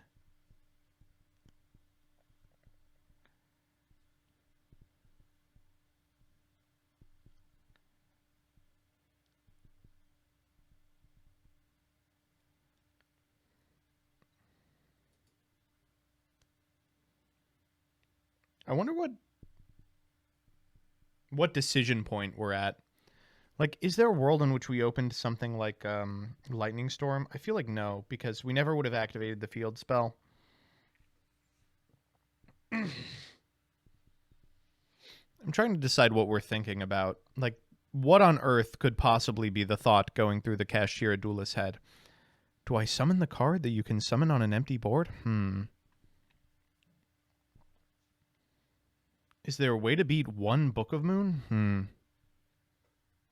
Please be Kurikara. Stop. Don't you put that evil on me.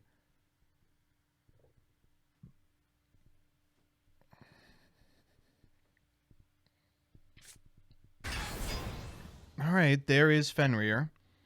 We, on summon, probably Dust Devil this.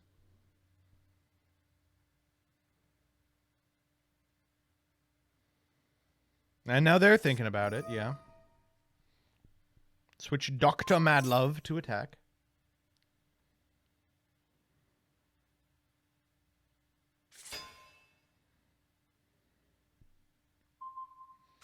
All right, can you defeat Book of Moon? Time to find out. The chips are down.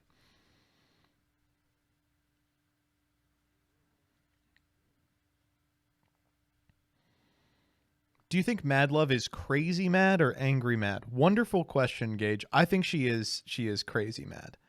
Let's just look at this. She seems joyous. Look how happy she's literally smiling in this art.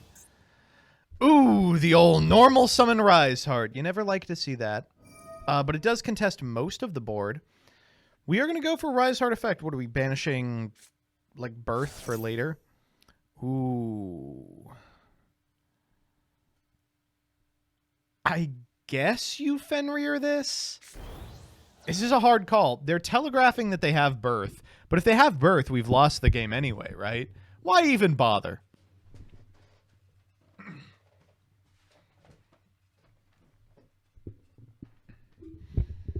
They're thinking about it. They're like, no, I don't care about this guy. Attack Mad Love if you must. Oh, we have Scare Cash. Okay, this is getting mega Fenrir'd.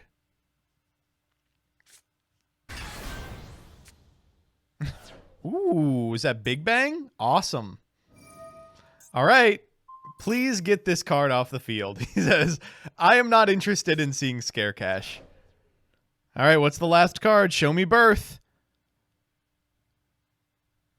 Nope. This deck is so good. Oh, my God.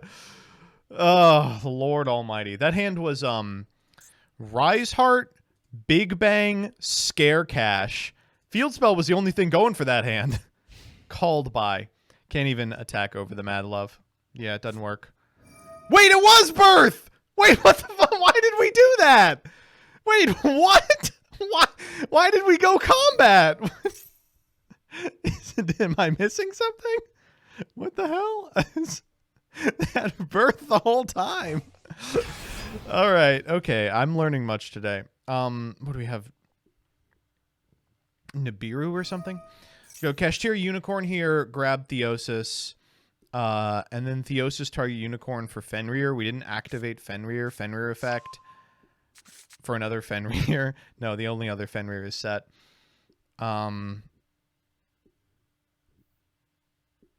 We can't make a Rise Heart unless we use all the material from the Theosis, which we might just do. Like, no reason not to.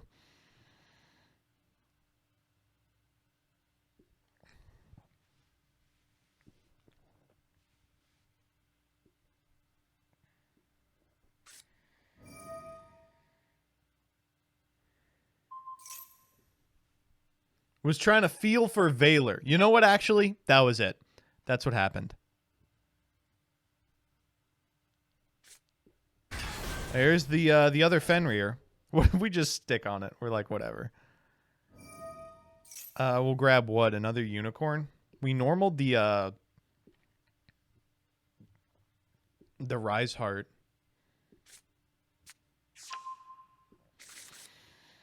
All right. Forget it. Let's just go a Rise Heart pass. That seems pretty good. We have to a Rise Heart eat the Fenrir, actually. Otherwise, the Fenrir contests it.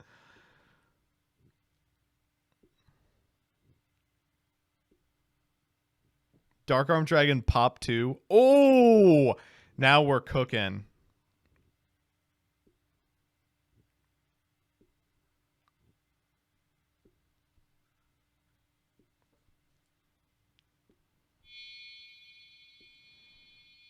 Oh, I think we might be doing it. Yo! Absolutely. He's here. Well, that guy has the lowest defense on the field, so, get him out of here.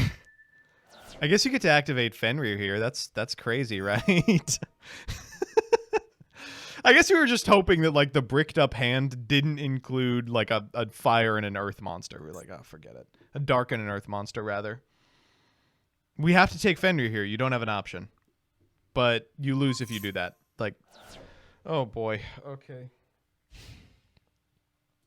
This game has been a bit of a clown fiesta, but The thing about clown fiestas is they can't go on forever.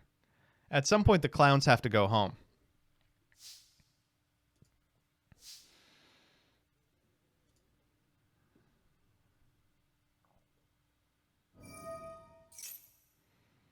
Or we're just going Rock of the Vanquisher here. Summon Raisin. Ready? Another Mad Love. We're going to go both Mad Loves for Trident. That's what we're going to do.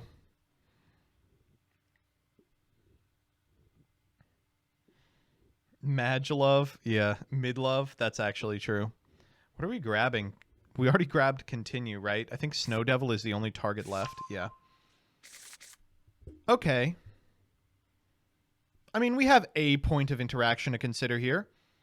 The one Fenrir. Okay, we passed back, so now we just go into anything that contests the Fenrir and we win. Speak of the devil and it shall appear. I told you they were going to do it. It's zoo time. What's funny is that this wins the entire game. We just go Borbo, make a big-ass Zeus, and then we perform a normal. This is bleak. Oh, no! No. We are not doing that, apparently. We're just making a big Trident. We said, I do not want to have to worry about Fenrir. Please get this card off the field.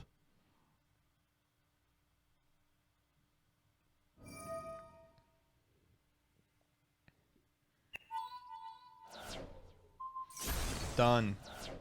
Next turn, we'll pop the field spell. Oh, sick. Wait, we actually do win. We have Raisin access now. That's a hell of a draw for turn.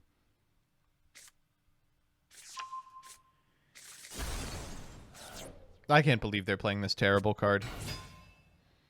It only works because the Link monster summons out a monster.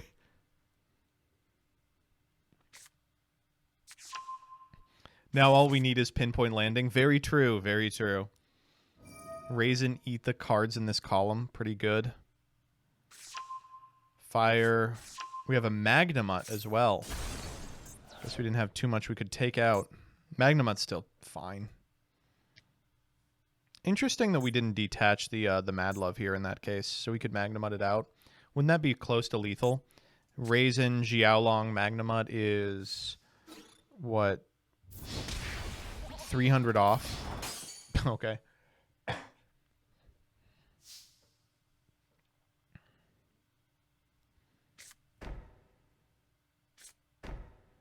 Okay, well, the game's over. The 3 cards in hand have got to be the 3 typings that end this one.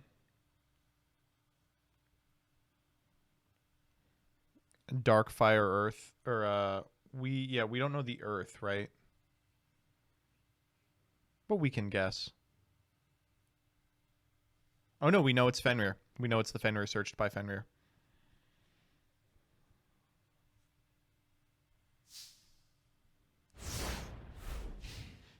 Why no Zeus? We're winning. What does Zeus do? We're winning. All right, we just wait for them to activate the effect of the birth. We Trident that. If they contest it by summoning any monsters, we just blow them all up with Snow Devil. And importantly, 1, 2, 3, 4, 5, because that one's face down. We have 2 Unicorn. That's the last thing that we have access to. Trident here, pop the birth. We know one of the cards in hand is Unicorn.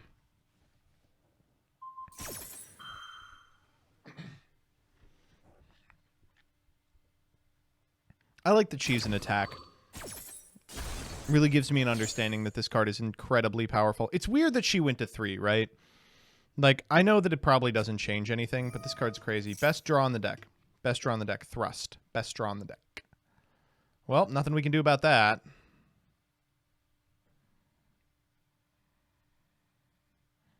I struggled to think of anything that beats... Oh, boy. Yeah, for sure. Uh-huh. Thunderbolt! I can't believe we win. Not to talk down on these players. Obviously, they're both quite good. I mean, that's how they made it this far. But I can't believe we went from that I Wish I Was Dead, a match where, like, every single point of interaction counted, and they were operating on, like, levels beyond levels, both of them. And then this one were just like, get me card that blow-up card!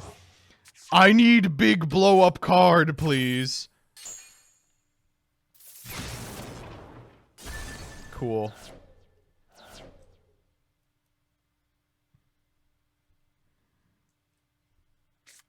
There's Unicorn. All right, flip the trap. Let's go to game 3. Boom.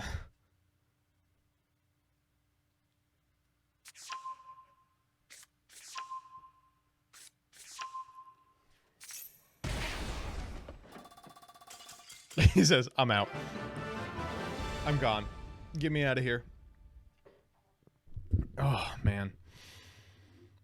And, you know, it's time for game 3. Now, here's what I'll say. Kashtira going into game 3, not ideal. Not good. Deck kind of folds to a stiff wind.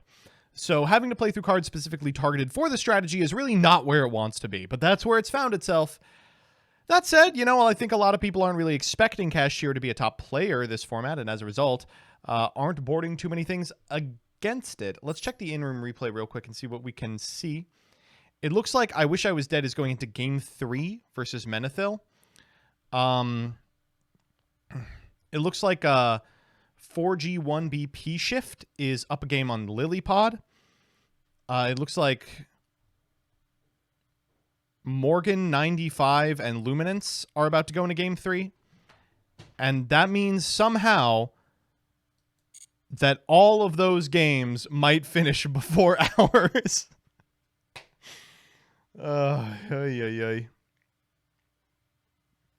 How? Couldn't tell you. No idea.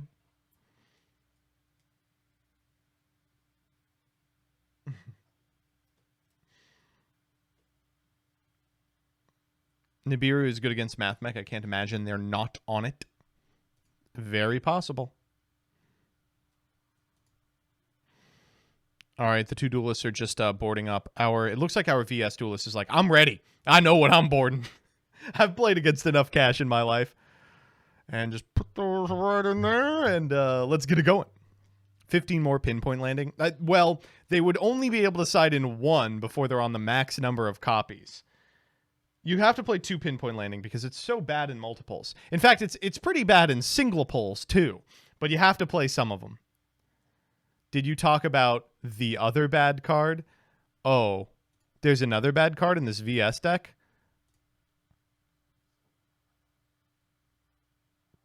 I don't know to what you're referring. All these cards are defensible. Oh.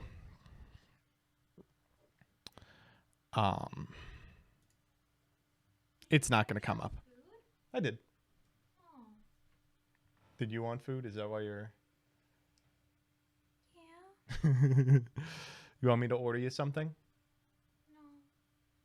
It's okay. All right. I got it like 4 hours ago for lunch. Okay. We're jumping into game 3.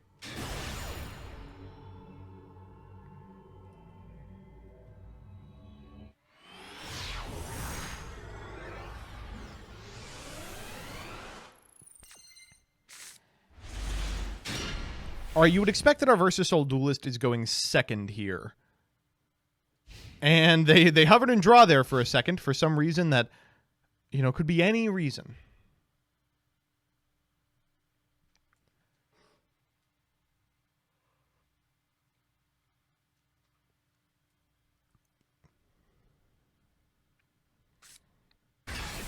Well, that's a pretty good one.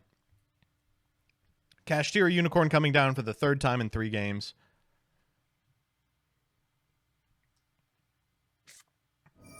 And followed up with the Pot of Prosperity. That's going to be able to find some of the powerful cards in the side deck, or at minimum, some ways to play through individual cards.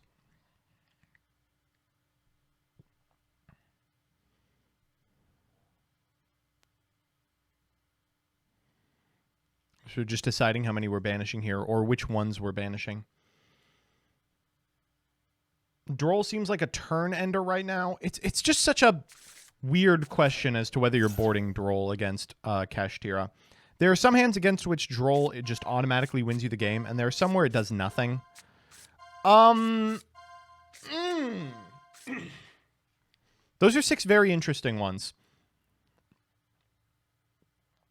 Honestly, I think Maxi is probably the pick. Destructive Daruma Karma Cannon, of course, is really powerful. I don't think Dimension Shifter does enough against Vanquished Soul to justify picking it over some of these other cards. I guess if you need extension, you can get Rise Heart, but Unicorn already is on field. All right, we are going to get the Karma Cannon here. All right, we're going to go for the Unicorn. Oh, yeah, we found the Shifter off the Prospy. Dadoi. All right, Unicorn time. Let's go ahead and grab a copy of Birth. We already have the Theosis. That explains why we didn't go for anything before we fired off the Prosperity. And here's the Birth. Will we normal summon Fenrir next? Place your bets now. 3, 2, 1. We will. Ooh, finisher rank number 5. That's impressive. Cashier Fenrir here. It's going to grab a Kashtira from deck to hand. We can grab that Rise Heart we just saw. Maybe a Scare Cash if we have one already. Rise Heart it is. All right. These two for the Shangri-Ira. Royal Rare, by the way. And Rise Heart coming down next. Into a Maxi? What? Wait.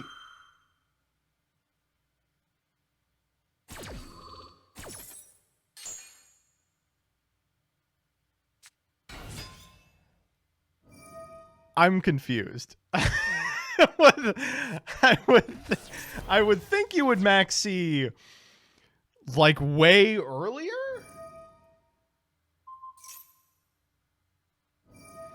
I know this is a Birth opener, but it's already cost them 2 cards. Maybe you were afraid if you Maxied at the start of their turn, they would special the Unicorn, activate Birth, normal Fenrir, and pass, and it draws you 1 card. But they could just pass here, and it will still draw you 1 card. You're probably drawing 2.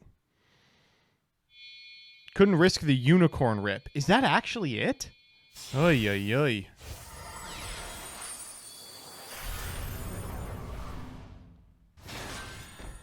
Okay, chat actually has a really defensible version of this. Played in around Unicorn because they wanted to Zeus. That makes sense, but also justifies firing the Maxi in the draw phase so that the special Unicorn gets you a draw. All right, there's Fenrir.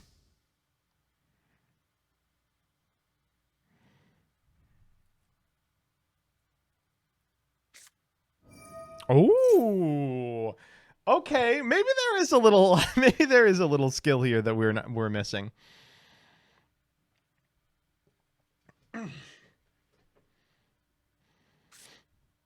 Wraithsoth into Fenrir, and notably this Arise Heart is not yet online.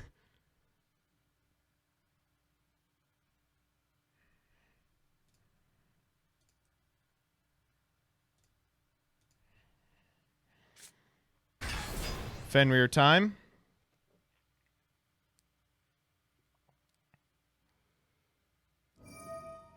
Oh, we're firing Fenrir. I guess that makes sense. There's no reason not to.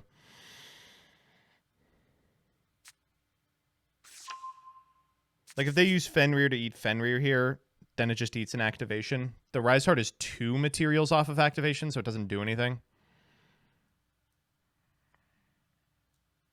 Kurikara bait. I mean, if they Fenrir here and then a Rise Heart triggers, we do actually eat the entire field with Kurikara. I could see that. Isn't Droll devastating here? You don't have to play around Droll. A Rise Heart's on field. We're doing it! Okay!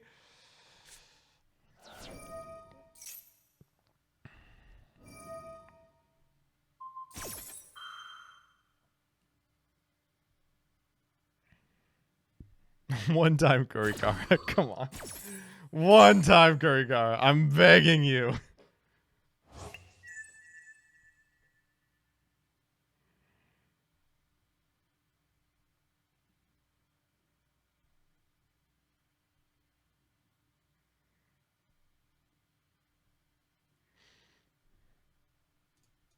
Goliath underneath here. Sided out Curry for more pinpoints. True.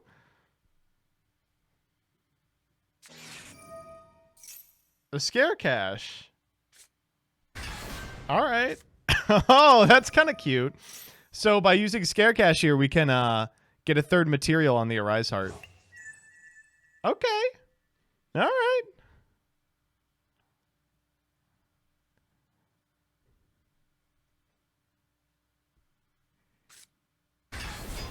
Well, here's Fenrir.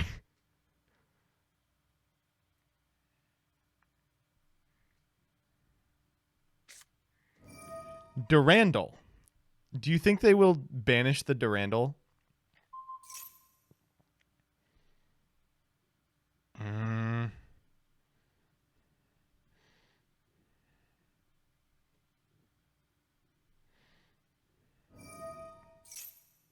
It's a thinker for sure.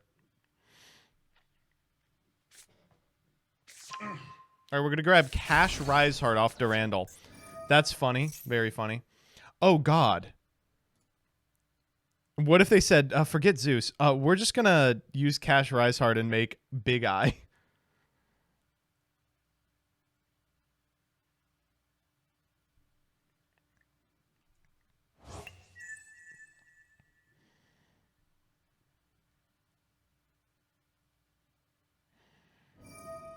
All right, we're going to go Fenrir Effect here.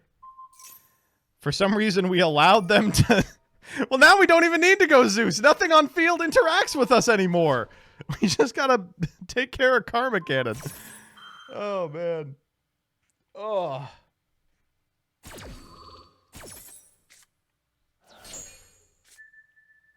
Okay.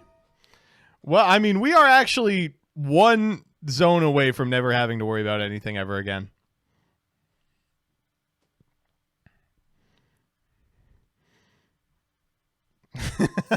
Chat saying Cash is the worst deck in existence.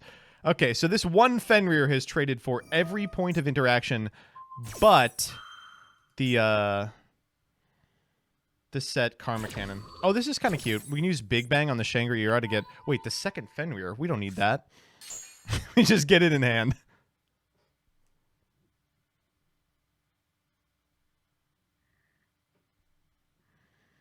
Okay, so normal Raisin here wins the game, right? Normal Raisin in the Shangri-La zone. Pop the zone. Just go.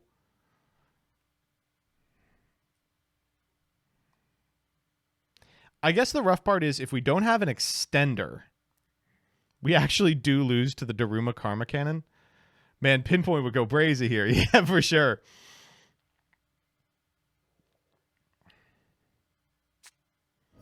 Okay, well, here's an extender. Reveal the fire.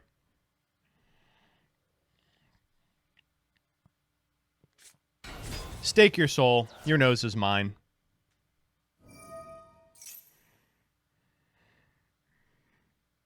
Raise an effect.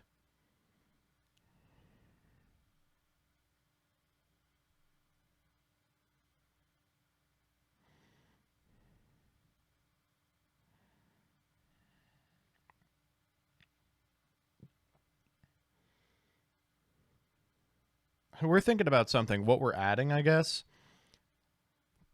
Depends on what the hand looks like. Mad Love feels pretty comfortable, right?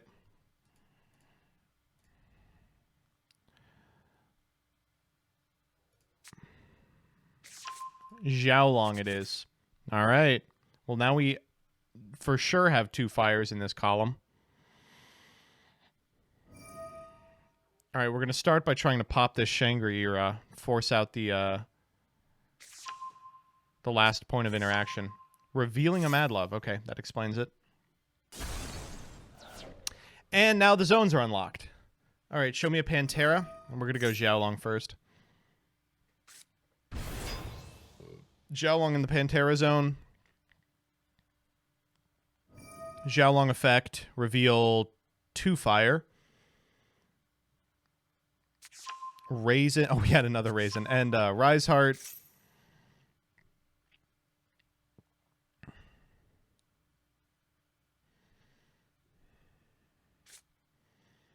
Grab a Caesar Valius. Caesar just clears on his own, right?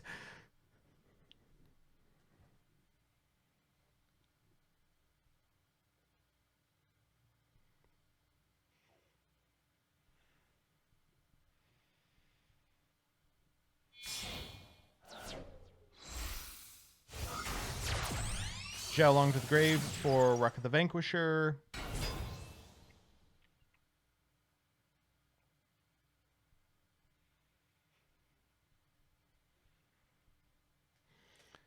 And then we can use Caesar Valius target to the Raisin. We haven't normaled. We have not normaled.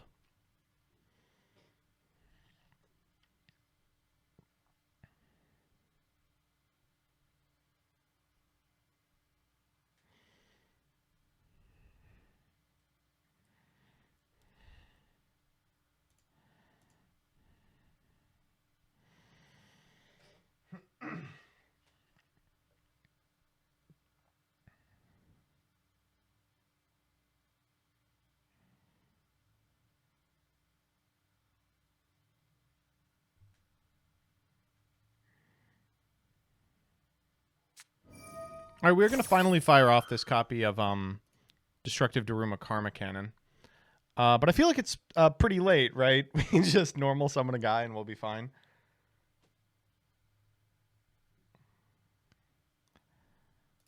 In fact, wait a minute. Does this still summon? No, it stops. It stops it, yeah. Yeah. Yeah.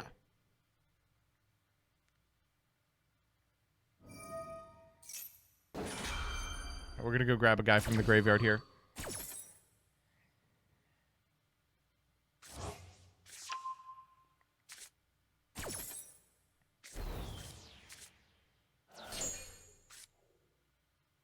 No shot.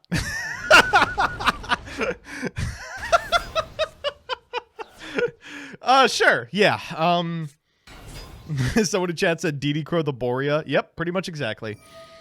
Okay, well, that's going to be the end of the game for sure. We'll grab Snow Devil. Do we have the material to fire Caesar Valius? We have to, right? Caesar Valius into the Fenrir, activate Caesar Valius, pop the Birth, make Rocket the Vanquisher again. It feels pretty good, right? That was 5 summons, by the way. Epic! He's playing around Nibiru. I see. All right, Rocket the Vanquisher.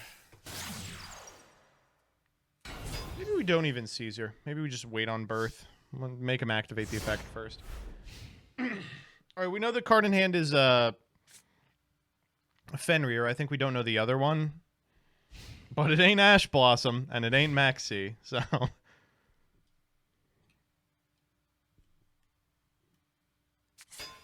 All right.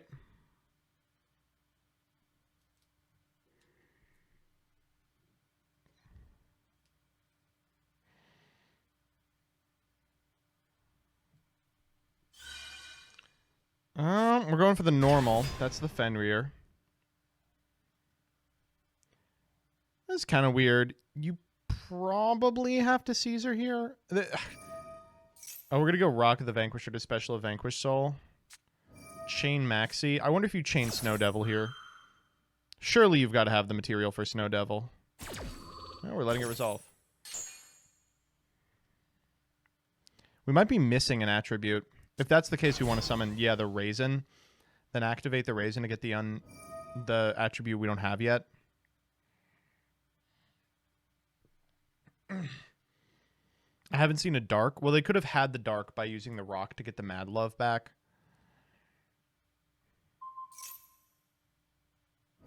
Yeah, we're going to go Raisin here. Did they target the Raisin to banish? God, you got to be so happy with that, right? Go, okay, sure.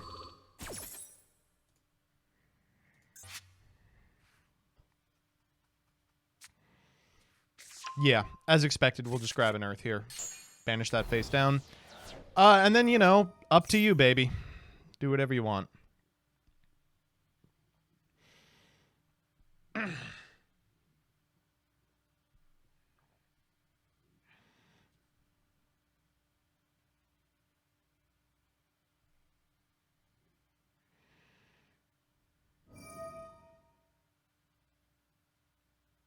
All right, we're going to go Caesar here. I imagine the Caesar is going to target the Birth.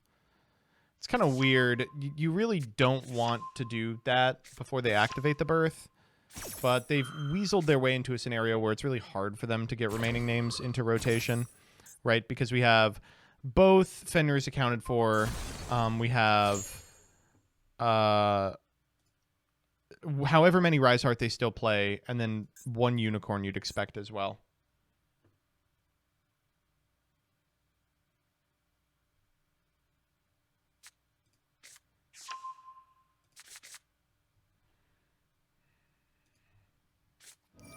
Xiaolong at point of resolution. We revealed a monster in our hand, so we're going to special summon this bad boy.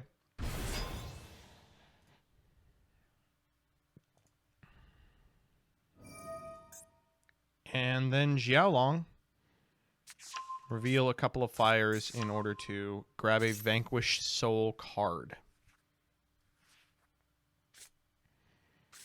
Gonna get Borgar. I wonder if that's our Dark.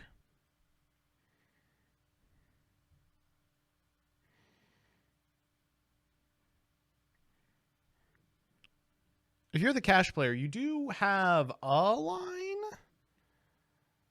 Like, if you can make an Xyz monster that threatens this board, you can force them to Snow Devil. And if you do that, then you can special Unicorn and go Unicorn into Rise Heart. Or Unicorn into Birth into everything. But everything here is what? Shangri-Era. Okay, Thrust is horrifying.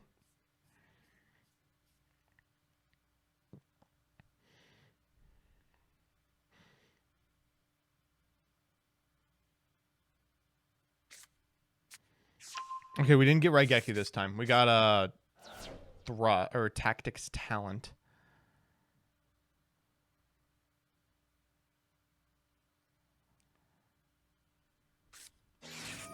Okay, what are we using?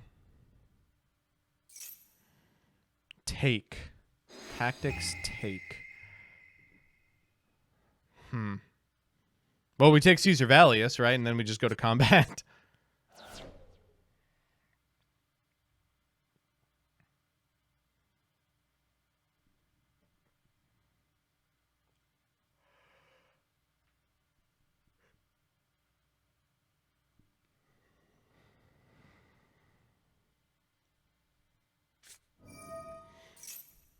All right, we know there's a fire in hand. Do we know there's an earth and a dark available? What if it's like Shifter Maxi?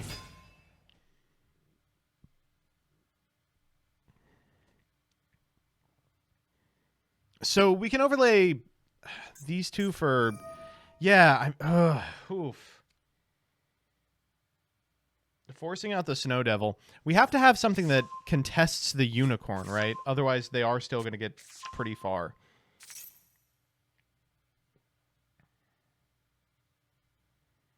I don't know why we didn't just land these two guys on top of each other. Holy shit, we have an Earth. Show me! Pathfinder! Beautiful stuff.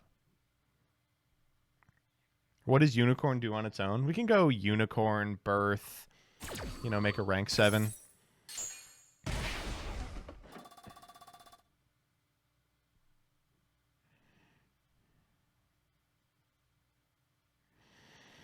Now I feel like we don't have Unicorn because we activated the effect of Caesar that keeps him on field, right?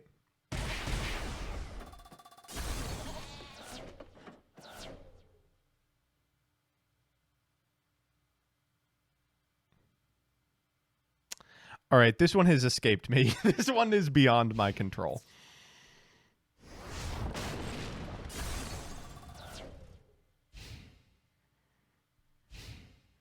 Okay. Oh. Hammy T, how are they getting the Unicorn with Valius on board? I didn't expect them to activate the protection effect of Valius.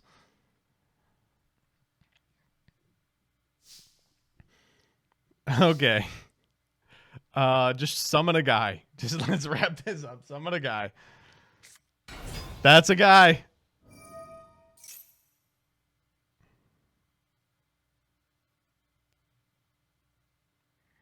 This is lethal on board. We know we have the Borgor.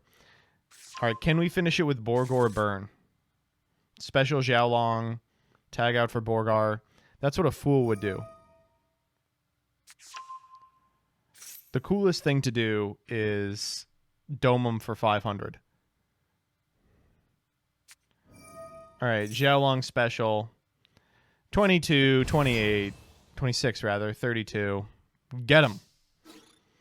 And it looks like Vanquished Soul will be moving all the way to the semi-final round. Top 4. You know, Kashtira is a deck that I don't really respect. And after this match, I feel very secure in that lack of respect. Does not seem to me like a particularly powerful strategy. And that's just all there is to say on the matter. I unfortunately don't have anything more interesting to say. Hello, it's your boy Joseph, aka MBT, and it is time for the top 4 of the final open week of the Master Circuit series. I'm so happy to be here with you all, and I'm so happy to be casting the decks that I'm casting. So, our top 4 consists of 4 different decks. We, of course, have the one, the only, I wish I was dead on Firewall. We have Luminance on MATHMECH, Lilypod on Pearly, and Sveti on Vanquished Soul. Listen. We were perhaps a little cruel to the last feature match. So we're going to give Sveti the rest of the match off. We'll catch up with her in finals.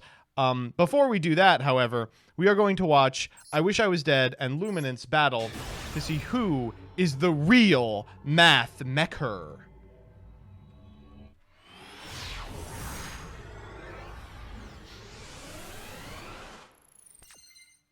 Alright, so we have the true heir to Firewall versus the false prophet, and let's just see what we're working with here.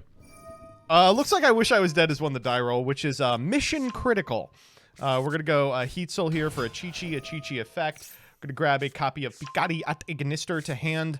And then we're going to link that sucker off into a copy of Dark Infinitic Ignister. Now, if you think this is a foregone conclusion, you may be wrong. Despite the fact that both these decks are playing a significant amount of the same cards, powerful MATHMECH monsters like Circular, it does not mean that I Wish I Was Dead setting up a big-ass combo is automatically going to end the game.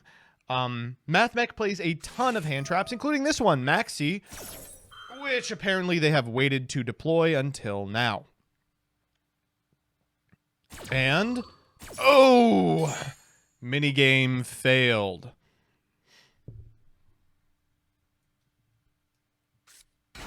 Now, not for nothing.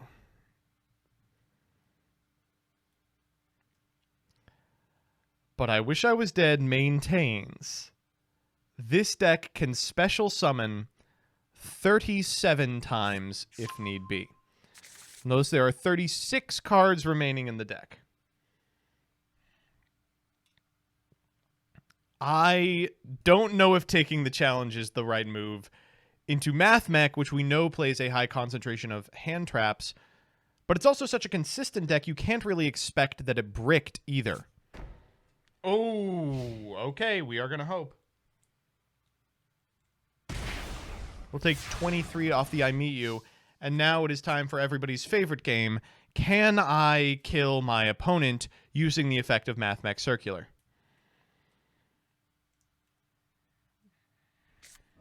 Oh, oh, but you'll have to do it through Maxi as well. Actually, that is not true. Okay, we've got an Ash Blossom at minimum. Okay, so looks like we will be able to play this game this turn. And minigame failed once again. I Wish I Was Dead needs to practice his ability to win the Maxi war.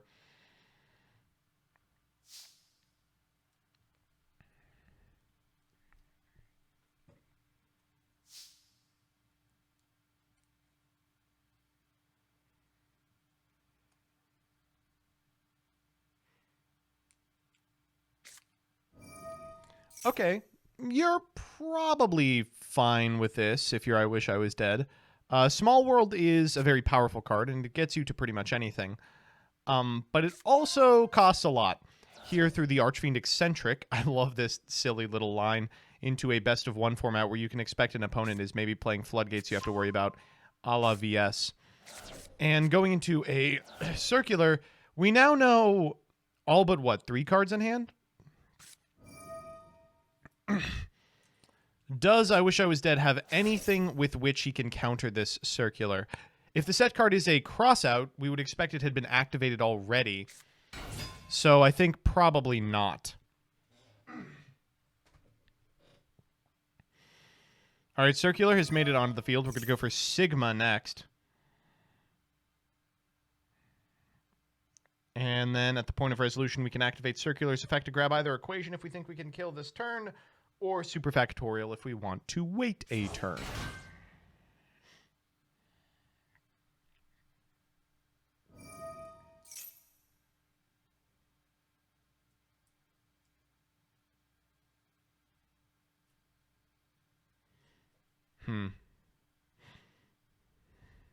It's a thinker for sure. Big ol' thinker. So looking at I Wish I Was Dead's deck, there's really only a couple of things that set card can be. I obviously don't want to vocalize them, because then Luminance will do their best to play around them. But regardless, things could get very hairy very quickly. Prime MATHMECH Alan Bershin comes down here. We're going to activate the effect, detaching all of the material from this card.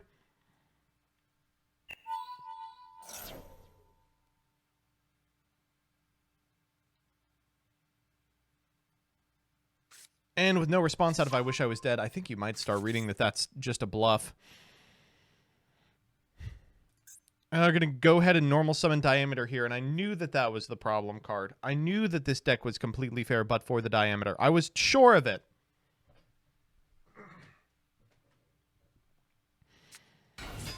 Diameter here, target, I guess the Sigma or the Circular. It doesn't really matter. We're just trying to ladder our way to access Code Talker at this point.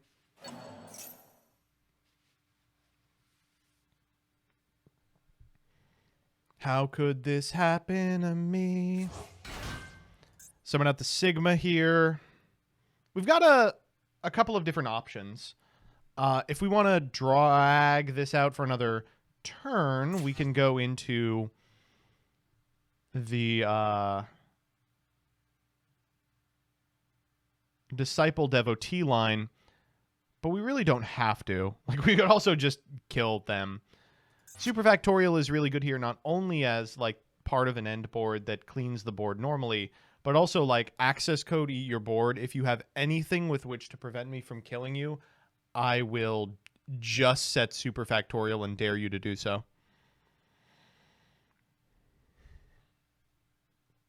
I think deciding here what they just want to commit to. There's a number of plays that could potentially do it.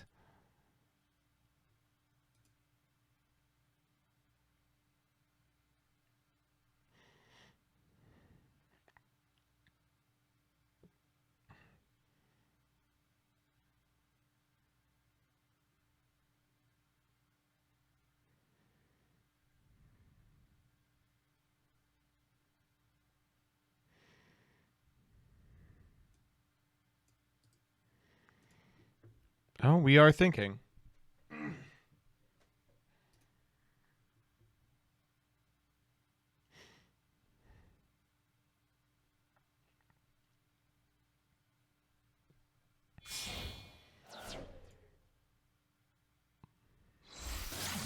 All right, we're going Lingeribo here. This is kind of an interesting line. It at least checks the back row if you expect it to be like a toggle off imperm. Oh my god, and with the Parallel Exceed in hand, I can't imagine that isn't the play. That's devastating. Okay, Exceed at the link point. We can activate the on-field effect of Exceed.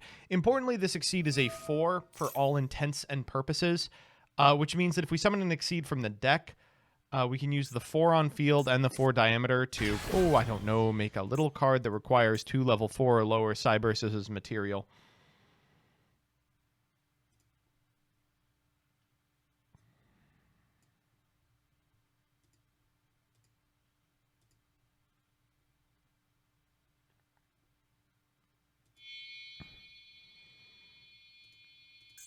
Oh god, we're doing the old main phase Laplation. All right, all three of these into Prime MATHMECH Laplation. This Laplation, because it was made with the diameter, is going to retain a negate. It's going to be able to check one of the opponent's cards, but in the meantime, we're going to be able to use all of its effects, removing a monster, a card, and a back row on the field, putting them all in the graveyard. Looks like the set card was an Idol Reborn, which is a cool card, but not a card that impacts the game state in any sort of meaningful way. You probably just let this resolve and then take the monster that's brought back, to be completely honest.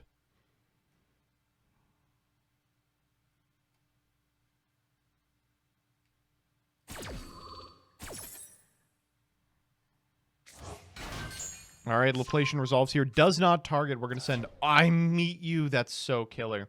I guess we can send the island here. I mean, that's kind of funny. And the Achichi that just got reborn.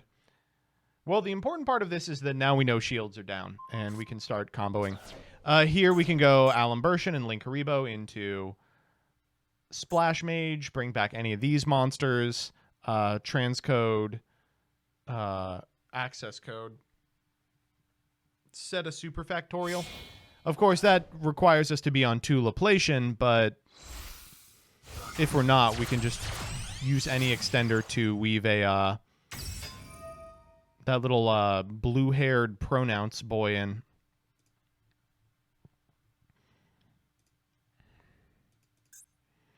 A Splash Mage here can reborn any of these bad boys. The set card was Idol Reborn, chat. The Achichi checks lethal. Well, not if we make access code Talker. Achichi only destroys your own monsters.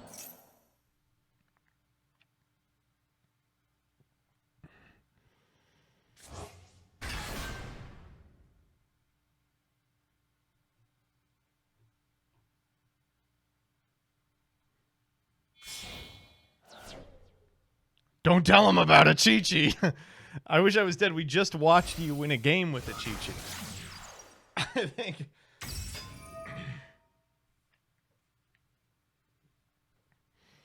So they're not actually dead without update, chat, because of the way circular works.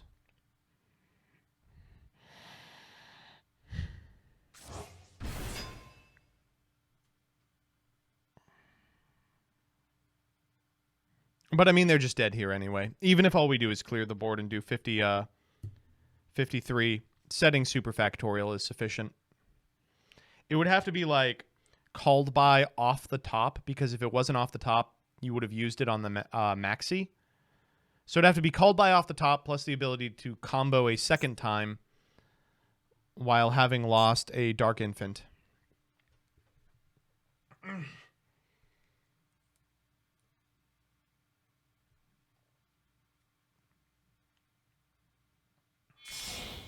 Oh my god, wait, what? Oh, okay, we are passing up the negate because we want to make Neo Tempest Terahertz. Finisher 3, by the way. Average battle damage, 7938. I've never seen that. Okay, well, this is the end of the game. Gonna activate Neo Tempest Terahertz. Idle Reborn here. Okay, we can add... Oh, banish the subtraction, add Ignister Island back. That's cool. It's neat.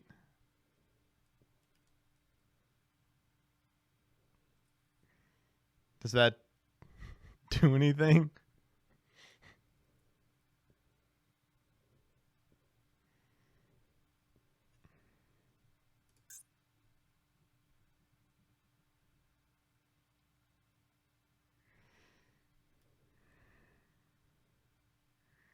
They're thinking, they're like, do I need to worry about that? I feel like that's not... I don't know, am I being baited to some degree? It's hard to learn. Hard to suss out just what this deck wants.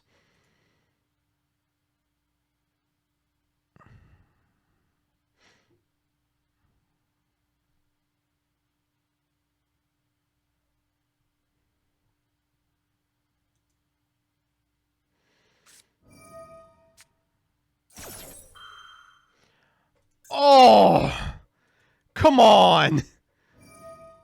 Was that necessary? Was that necessary? That's evil, evil. All right. Neo Tempest Terahertz send diameter. This is devastating. Go up to 55 diameter effect. Go up to 1100. And we'll just attack. We got to damage step. We get a Chi-Chi, but guess what? Neo Tempest Terahertz negates the effects of monsters activated during the battle phase, so it doesn't matter. Okay, that was disastrous. That one did not go so hot. And it feels like the entire match was kind of determined by that immediate maxi, right? Like, theoretically, the game could have continued, but for the maxi. Let's see how the other games have gone. They're over. Lilypod advances to finals over Sveti. Wow. I guess we should have watched those ones. Vanquish Soul versus Pearly. Pearly in finals once again. Going to be playing against the winner of this match, either MATHMECH or Big Firewall Deck. Who, when the soul was vanquished, I suppose.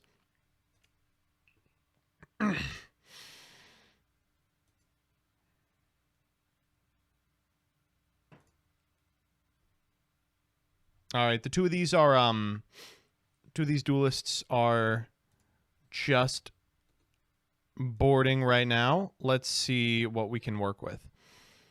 So both duelists have some stuff that can come in. It's not super impressive. It's the stuff you would expect.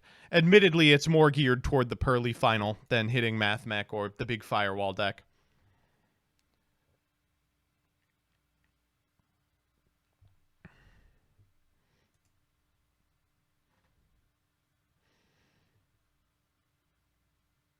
Have we ever thought about community banning Maxi? You know, I have. I've considered it for like a season, but it's just like two reasons I don't want to do that. Firstly, Master Duel is balanced around the existence of Maxi. There's a significant amount of cards and strategies that just should not be around, but Maxi's existence kind of makes them a little more palatable. Secondly, it feels fake. It feels like a whiny tournament for babies who can't deal with the ban list. And I would rather play games that are occasionally decided by Maxi than like PPG format 2. As much as I stump for PPG format 1. We'd rather have dull games decided by Maxi. Maxi isn't always dull. I know that this is Cope. It's sometimes dull.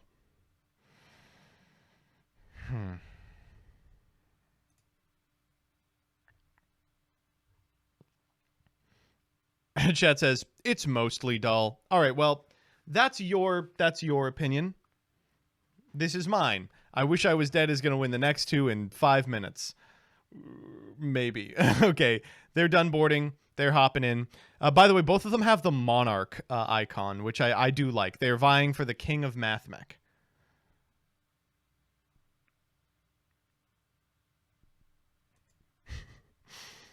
Whatever that means.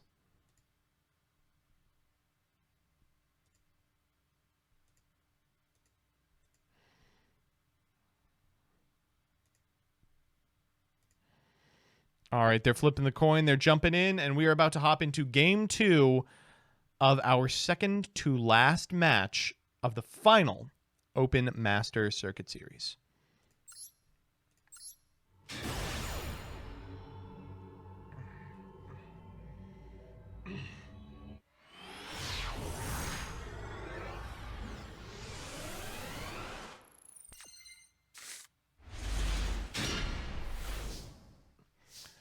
All right. I imagine that I Wish I Was Dead is trying to go first once again, and a Chi-Chi is a great way to do that. We're going to activate the effect of the Chi-Chi. Grab a Picari to hand. Do we have the Maxi? Perfect time to activate it. Play has not gone back. Now, we saw last time that Luminance waited until there was a guaranteed draw off of Maxi. Could be because they're greedy, but it could also be because their hand was poo-poo butt. We are going to Ash this copy of Dark Infant Adagnister. Now, this deck does play 2 copies of the field spell, so it's an interesting question as to whether this matters. Regardless, we are going to Called by the Ash Blossom. Sometimes you're just too good. I don't know what to say.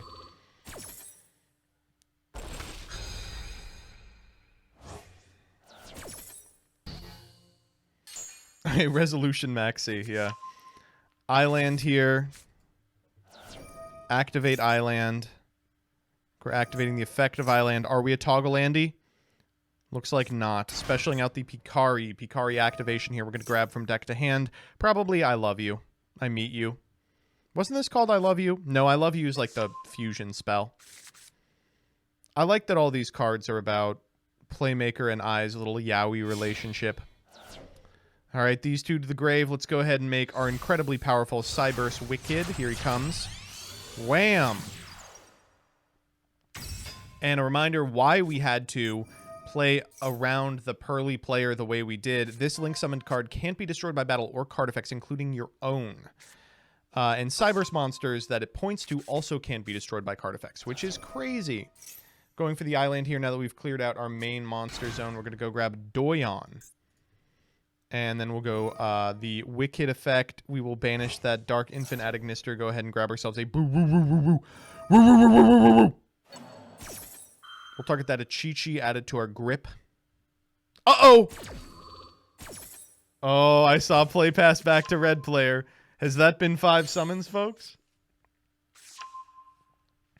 Now, notably, we've seen I Wish I Was Dead play through Nibiru before, but it's not easy. It's quite difficult. Transcode Talker here. We're going to activate the effect. We're going to grab from our graveyard probably that Wicked back. Doyon Adagnister is going to cycle back this I Meet You. And then we'll use Ignister Island in order to summon the Bururu out. The Achichi, rather, that we cycled off the Doyon. Transcode Talker, we're going to go ahead and grab ourselves the big boy, Cyberse Wicked. And this is where things start to get difficult for Luminance. At any point from here on out, I Wish I Was Dead can threaten Dark Fluid. It's not a super good Dark Fluid, but whenever it would theoretically have counters, it can beat Nibiru. Here we're just going to go for the Dark Templar Adagnister. We haven't yet made the necessary Synchro and Xyz monsters in order to get the counters on in the first place. We're going to go Ignister Island here. We're going to go ahead and summon a monster that's going to convert into another Dark Infant, and then we can summon from grave.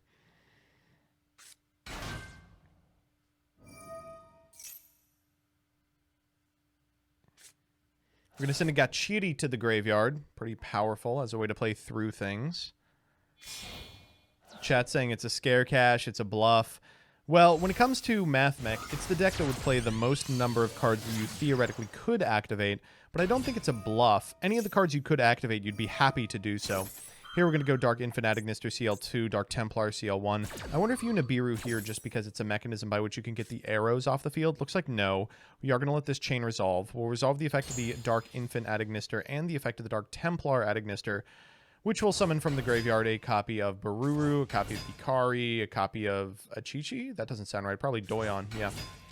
Okay, so, yeah, I was going to say, if you have the rock, now you got to do it. Everything to the graveyard. And what are we working on here? I Wish I Was Dead.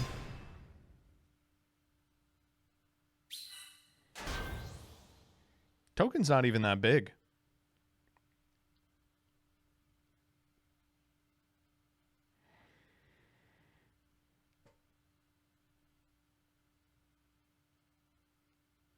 God, I'm trying to even think what he would do here. In the past, we saw him play through it basically by having access to Circular. So if he has that, he's probably in a pretty good spot. But if he doesn't, he's probably not. Oh, and it looks like he's not. No! Oh, no! I wish I was dead! You might get your wish after all! Oh, no. Maybe we're bricking on Maxi. Oh, indeed. Maybe we're bricking on Maxi.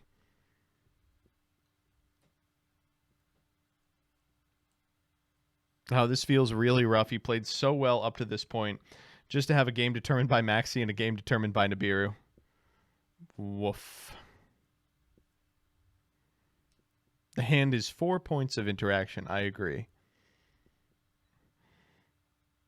The bottom says Firewall, but he has the Salamangreat end board. Oh, quiet down, you. Ooh! That's not very powerful.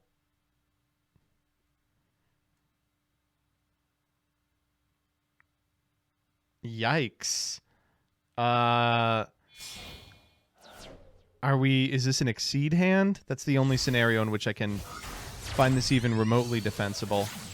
Lingribo here. Please show me the exceeded hand. I beg of you. Okay. Oh.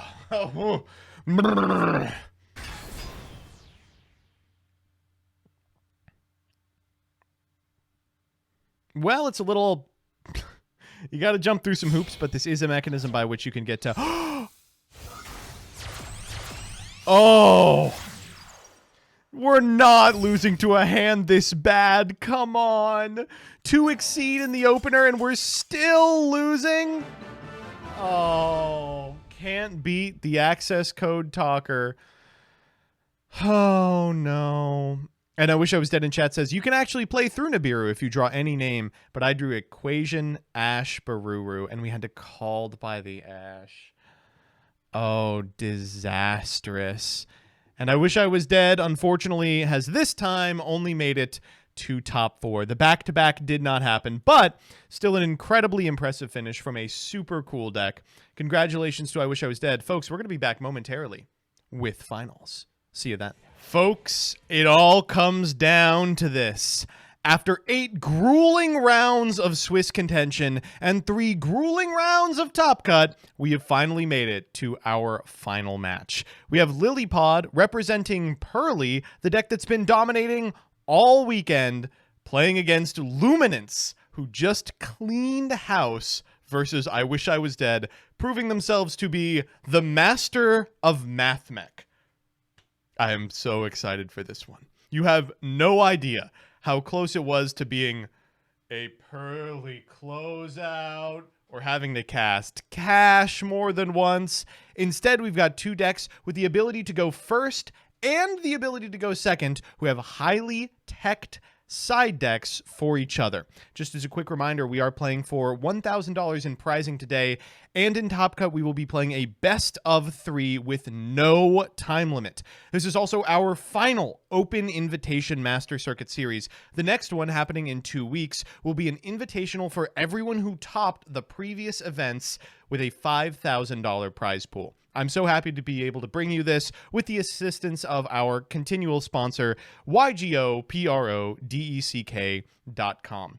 With that, I am super excited. These two have just hopped into the game. They are performing the die roll and will be in momentarily. Now, for this first game, of course, there is no sideboarding. They are going to be showing up with the same lists that they played for the entirety of Swiss, geared to go either first or second. Just sort of a generalist build. With that, they are checking real quick to make sure they have unsided. Because we don't have any infrastructure to actually include a side deck, we just have people edit their decks on the fly. So nothing worse than loading in and finding out that your deck is illegal and you're going to take a game 1 loss. Performing the final checks now, saying I'm ready to start the game, coin flipping, and it is time for your final match of the Master Circuit Series.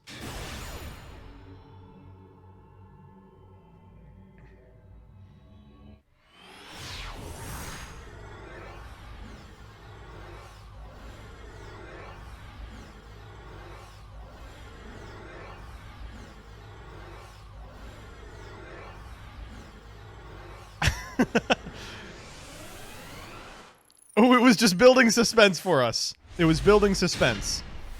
Ooh, and I believe we are seeing a Master Duel memento right here. Oh, this software, folks. Congratulations to both players. Really good stuff all around. Okay, we're going to have them hop into a different table to see if that fixes the problem. Oh, gosh. What a fantastic piece of software. Wonderful, wonderful stuff. Both on top of their game today. We've seen both of these players kind of play out of their minds. We've seen a lot of really good play in Top Cut. The I Wish I Was Dead Pearly top 16 was really shockingly good. We will simply have to see if that type of play gets replicated in this, the spiritual successor to the MATHMECH Duelist. They're just now negotiating if the coin flip actually happened or not. Yeah, I don't think anyone was able to actually make it into the game.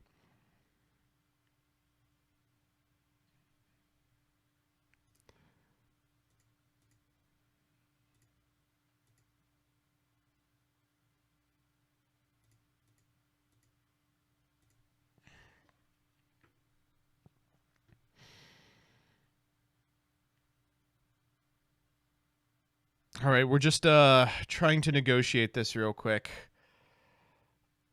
All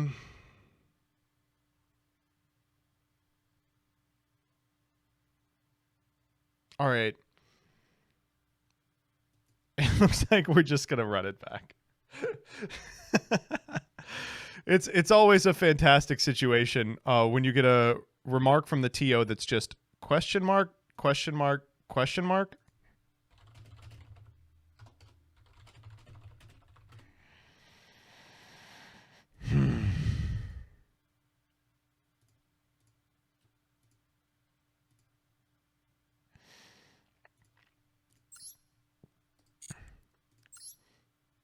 Yeah, the game didn't even register a replay. A small indie company, you know how it is.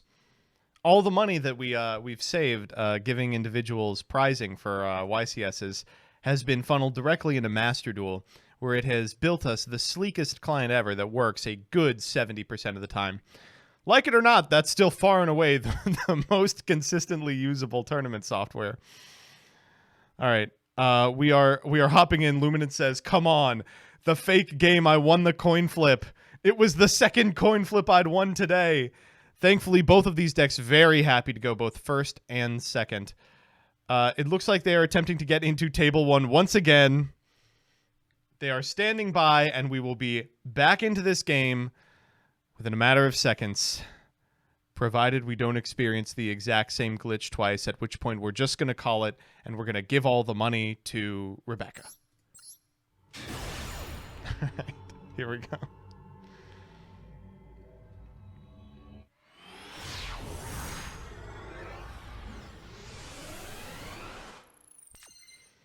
Looks like we have made it into this game.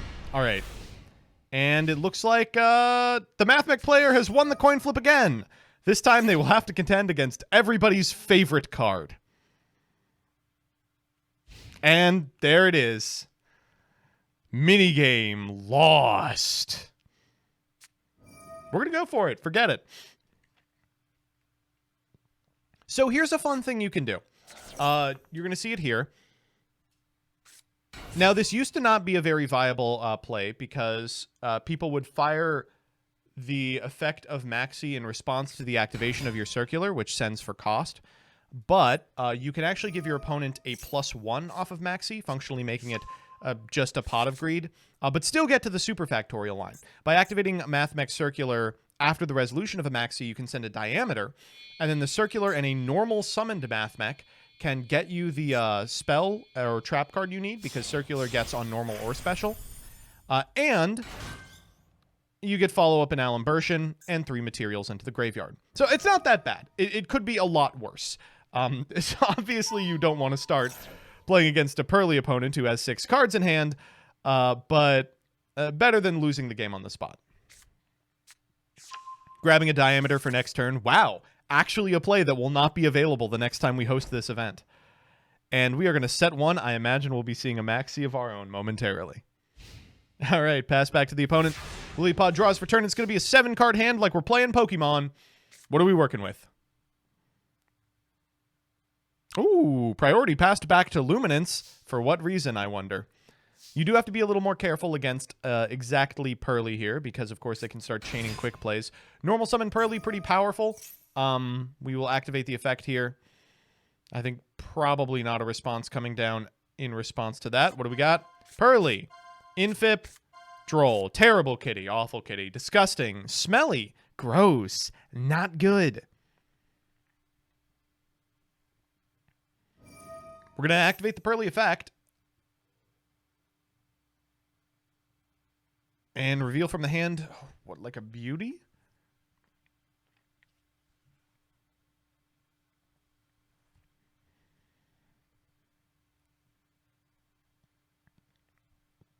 Luminance here deciding what they want to do.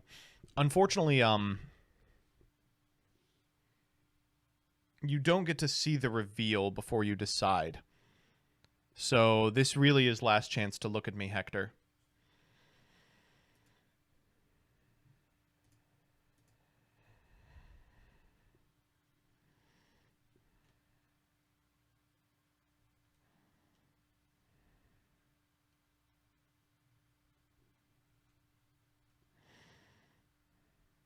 I'm really thinking on this one. It's kind of strange because obviously what you want to do here is flip the superfactorial. Yeah, and eat the monster that comes out of the Pearly and a card in hand. But there's just such a tantalizing superfactorial that can be activated after Mi Amigo makes it on field. Going for the superfactorial here, it looks like. And the benefit of the superfactorial is not only is it going to eat the monster that comes out of this Pearly, it's also going to be able to contest it no matter what it is. Because if they make a beauty here, you can still negate it using the inherited negate from Diameter. Going to be met with a Happy Memory here. Happy Memory targeting the Pearly. Pitching a Brow.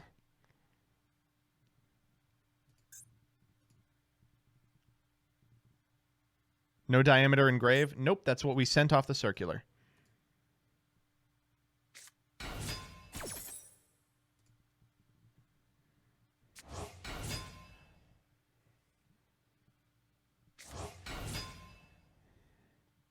And really great news if you are Luminance. No Called by the Grave coming out means that we are going to be able to resolve this superfactorial to the best of our ability.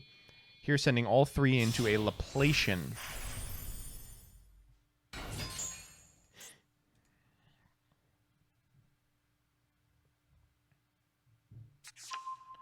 Revealing a Happy here, we're going to go into a Happy. And this is frustrating. This means no beauty because otherwise the beauty would trade for the Laplacian negate. And of course, you're trying to use the Laplacian negate in this case on this Pearlily. But because you're turn player, you can order it in such a way that the Laplacian activation will have to be Chain Link 3 and therefore can't negate the Pearlily. This is a really interesting way by which you can kind of use the intricacies of the simultaneous effects go on chain rulings in order to guarantee that your effects resolve. Here we're going to have to, unfortunately, probably send the Happiness. Summoning that Laplacian in attack position. I don't know about that neither.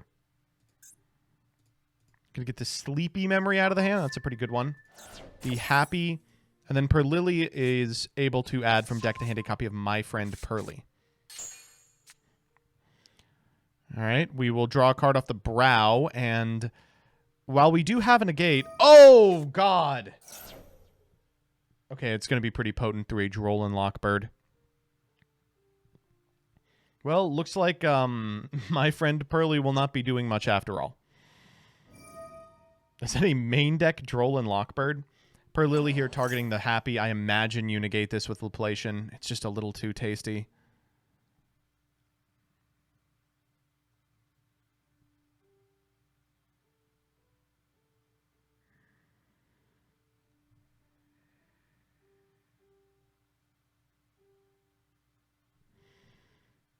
We're thinking about it. I wonder if we have another piece of interaction. Maybe like an Effect Veiler. Regardless, I mean, this is just so much value.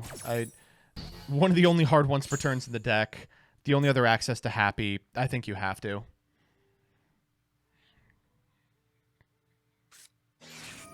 All right, we're going to go for Delicious Memory. I don't know to what end.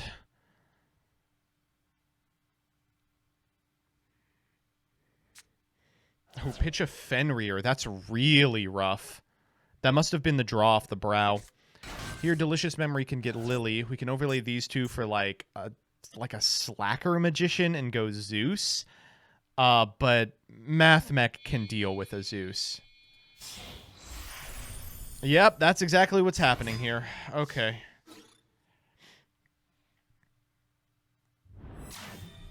We do get to eat the Alimbertian, which is not nothing. But it's not really something either.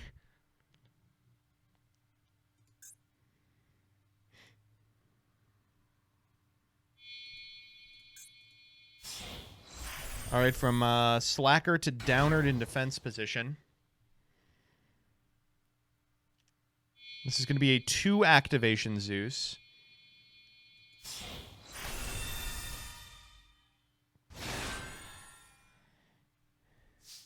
Finisher number 14, by the way. All right, Luminance draws for a turn. 4 cards in hand. You know the opponent's grip, I think, is a Mi Amigo and 1 unknown, right?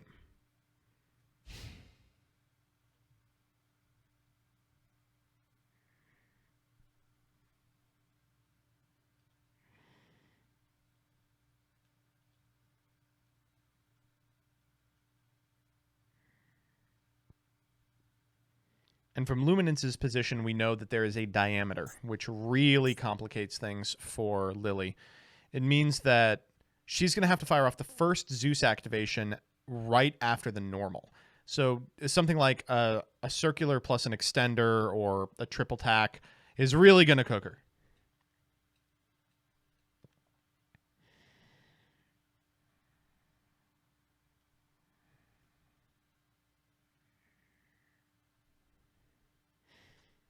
Let me check the grave to make sure I didn't miss the My Friend being pitched. Does not look like it.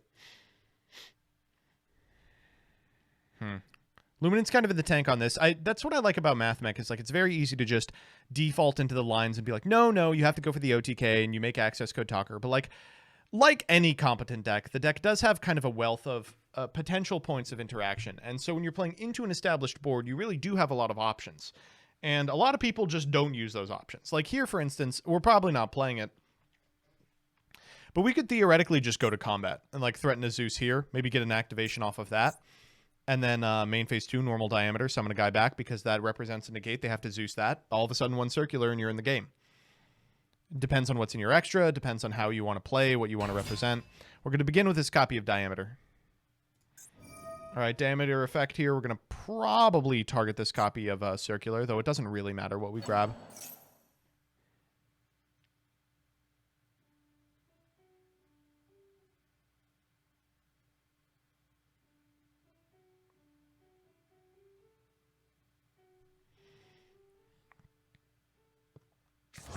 Summoning back the addition here.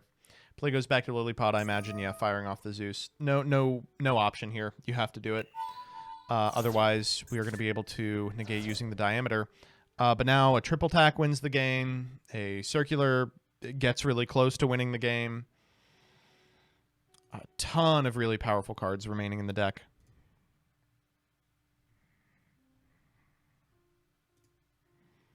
I'm checking the list real quick. I mean, there's also a potential that they've drawn a bunch of hand traps that don't do anything. They are really deep in on hand traps, actually.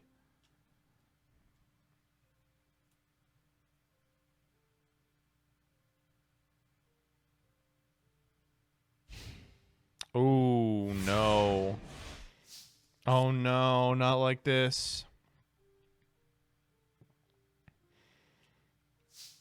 Yeah, this is disastrous. Now we're going to fire off that Mi Amigo. Oh, Pearly, the other card in hand. Activate Pearly. Any response? Looks like no. 1, 2. Terrible kitty. Awful kitty. Disgusting, nasty, gnarly, gross kitty. Droll Ash. Droll main. Huge right now, by the way. Okay, Mi Amigo, we do know. And you probably let this resolve, regardless of what you want to do with your turn. Pearly missed. Her Pearlies have been historically bad. I don't know what has gone. Does she kick cats? Like, what's happening?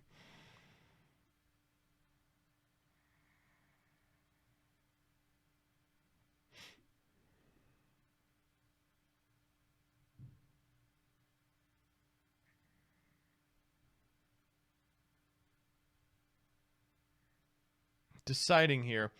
I don't think there's like a super powerful spread. Yeah, going for triple pretty here. All right, you can have a pretty. We can go Pearly, reveal pretty. Yeah. And then like threaten a negate plus a Zeus. Probably enough to beat a hand that couldn't beat normal Zeus. It looks like there's not a Maxi in hand either, which is rough. Just going to combat. 16-3. All right, MathMech Duelist, you better figure something out right now.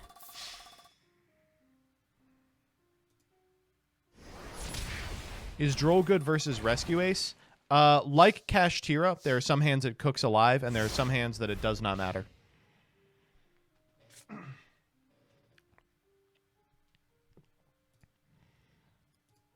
Might they have double exceed? So we saw Luminance open double exceed last game, and they won that game. But they're actually on 3 copies of exceed. In game 1, I would imagine that any hand that has exceed probably can't lose from this position. I don't know what you do from here. Diameter. Oh, that's rough. Oh, that stinks. One of the worst normal summons in the game. But I imagine... Oh, God. What are we doing? Activating the effect? I guess... multiplication, rather. What did I say? Diameter? I keep thinking it's division, which is also not correct.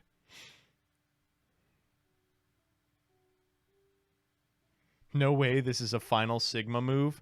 I can't think of a scenario in which they could get to Final Sigma.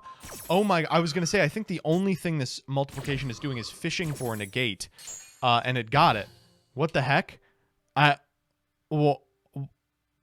Okay, well... I think now they're going to link off for an Almirage and maybe reveal an Exceed in their hand. Well, an Equation here is pretty good too.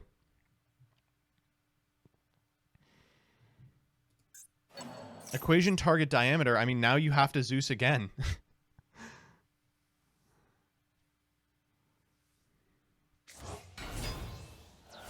All right. Eat the board, I suppose. Oh. Priority pass back. Hold. Why did we do that? Huh? Wait, what's going on? Huh? Do we have like a Veiler or something? All right, Alan Bershin time.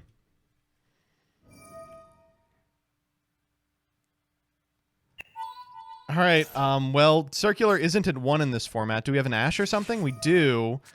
Okay, well, we can use the Alan Bershin to negate that. I can't figure out a way that we would get the Zeus off the field. Is the only problem. But this puts the ball in Luminance's court where, like, now suddenly a Called by the Grave wins them the game. And that's conceivably a card that could be stuck in their grip.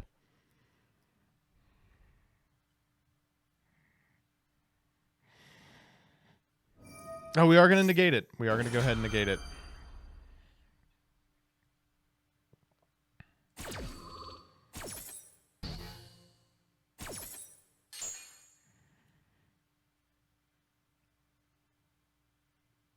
Okay, we're going to go grab Circular, I imagine, but... Oh, jeez, I don't... I don't know what we're going to accomplish with it into the Zeus. I guess we're maybe hoping if she procs the Zeus, then we're in a position where we're not dead on board, and we can maybe figure out something next turn. Like here, for instance, summoning the Circular enables us to get to access code Talker without activating the Sigma Engrave. So that forces the Zeus, at which point we can activate Sigma, and then the Sigma maybe can body block for a turn, right?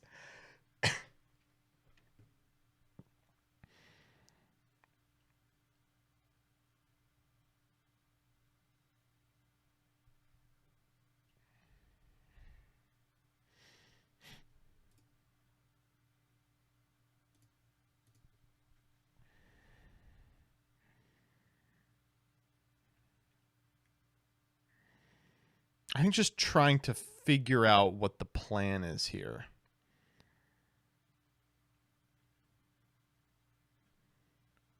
I imagine one of the cards has to be Parallel Exceed. Like, I legitimately can't fathom what else would be in the grip but Parallel Exceed.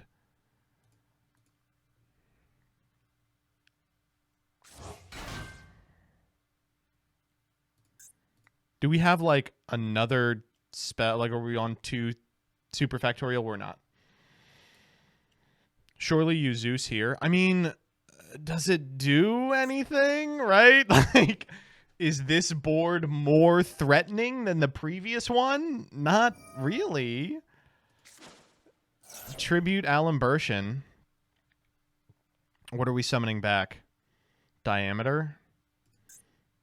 This is a tuner.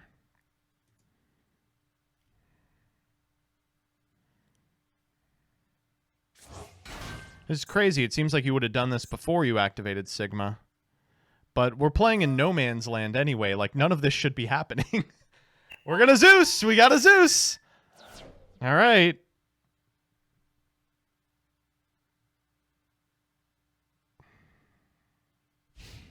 Are we just passing? Says, alright, I mean, I just hope you don't find 400 damage. Normal maxi and I'm dead.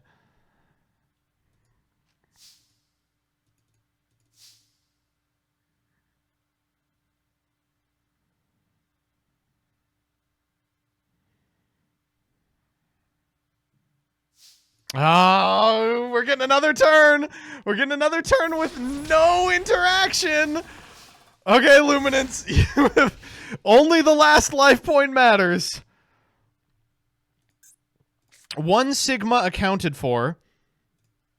What does the hand look like? 1 time circular.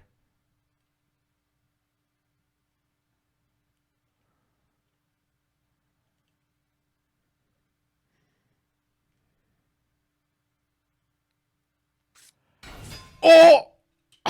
Oh, no. Well, you know, surprisingly, this could still be something. Yup, here we go. Okay, Salamandrate Almirage, the summon here. Show me Exceed! Oh! Folks, we're working our hardest for this win. Oh my god. Ugh. That's that is a lethal amount of damage, right? What's the text on a update jammer say? Do they have to have different names? Because if not, these are both 4 or lower. Go update jammer into transcode, reborn the update jammer, access code get in. Folks, do we have the 7TV emoji ready? Oh no. Last card, Nibiru. Last chance to look at me, more like. All right, transcode talker. Target update jammer. Resolve the mandatory effective update jammer first.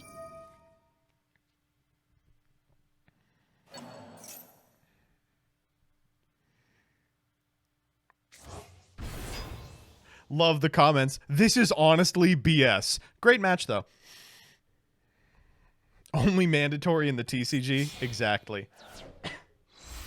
Alright, this does not beat Nibiru, notably.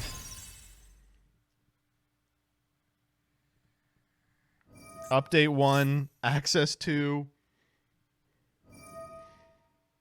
Finisher rank numero uno. With good reason.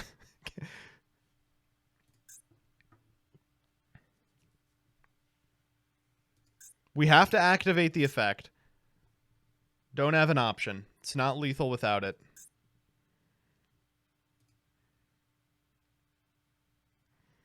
Unres Nibiru Trust. Of course, it's number 1 finisher. It's a generic boss that can do 53. We are not doing 53 this turn. Oh! Huh?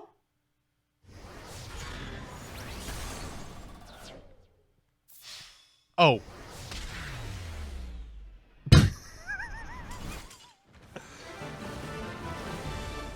NA math. There's no other word for it than that. I cannot believe that Luminance walked out of that one. That did not seem like a winnable game to me. I'm going to be completely honest. If I was Luminance, turn 3, I would have scooped that bad boy up and I would have said, you know what? We'll get him next time. But no. Wow. That was game 1. Okay, I mean, we will see, but what was that hand? I imagine they must have been sitting on that Ghost Mourner and Moonlit mansion for about 15 turns, right? They were just chilling on it, and they were like, I can't believe this is happening. I think they actually just drew the Exceed, because there were a number of turns where I was like, if they have a hand trap and they normal it and go into Almirage, an Exceed wins the game here, and they just weren't doing it. So I imagine it was like a Exceed off the top type situation. Oh, man. What an incredible duel. What a really good one. I can't believe the MATHMECH multiplication activate effect bait paid off. Wow. Whew. All right, Lily is done. And the other duelist is boarding. I imagine very excited to board against Pearly, a deck that naturally resists your normal game plan. In fact, I think they could probably board looking at this extra 15 cards in for Pearly. I think that is true. What were they threatening? Final Sigma? Correct. After the match, you have to show us if Final Sigma is actually in the extra. I will, but not before then. And for what it's worth, I think even if you're threatening Final Sigma, you can hold at that point. Chat says it doesn't matter if they're playing Final Sigma or not. If there's a 5% chance of losing shamefully to Final Sigma, you can't accept that risk. That's true. That's literally true.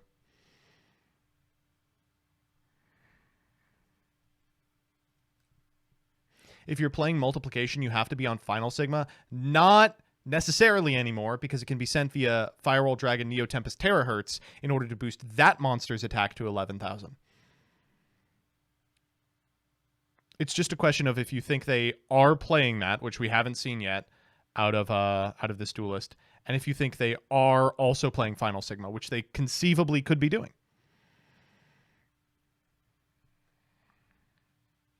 I'd rather die standing than die on my knees to a Sigma. I'd rather die standing than die. I don't... All right. Is MATHMECH really this good? You know, regrettably, I'm starting to think it is. I've been a huge MATHMECH hater in Master Duel. I think it's incredibly poorly positioned, but as it has become clear that Tier Limit is not a menace, the Bestials are not auto-includes, I think it might actually be a top 3 deck. Oh man, that is horrifying to think about. Let's see where Master Duel meta has it. They have it at number 7. Which is where I would put it, honestly. I don't think it's as good as any of the decks above it, except for Kashtira, which they still have above it, but oof. Don't tell my Oshi Josh that. Josh, you know, I gotta tell you, MATHMECH in finals, bad news for Josh. Pinpoint landing blown out in semis, also pretty bad news for Josh, I'm gonna be honest. Don't worry, diameter to 1 will kill the deck. Legitimately, though, that game, a diameter limit would have changed the outcome. Not a joke. All right, we're jumping in.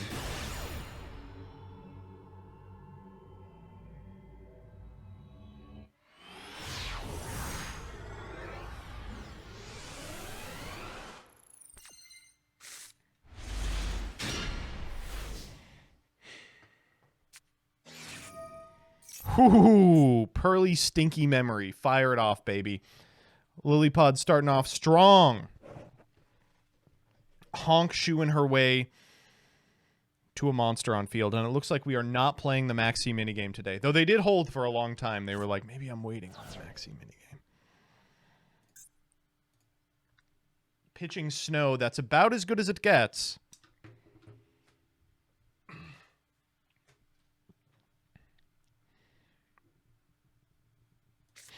Playing around Droll as hard as possible. I do like both these duelists are playing main deck Droll, which, like, I can't believe took this long to catch on. Significant amount of decks in the top cut, you know. Pearly, probably the best deck in the format. Dragon Link, probably the second best deck in the format. Vanquish Soul, MATHMECH, all up there. The only meta deck that it doesn't really hose is Labyrinth. But that's true of pretty much all hand traps, right? So it's weird that not only does it have applicability versus all the top strategies, but also it's a way to resolve the maxi minigame, and people still are like, I don't know.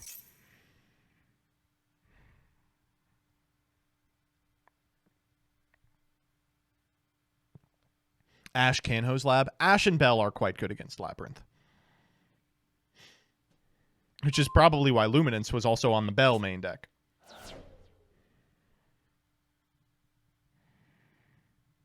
Immediate Brow. Are we not playing multiple snows? It's possible we drew them. Let me pull it up.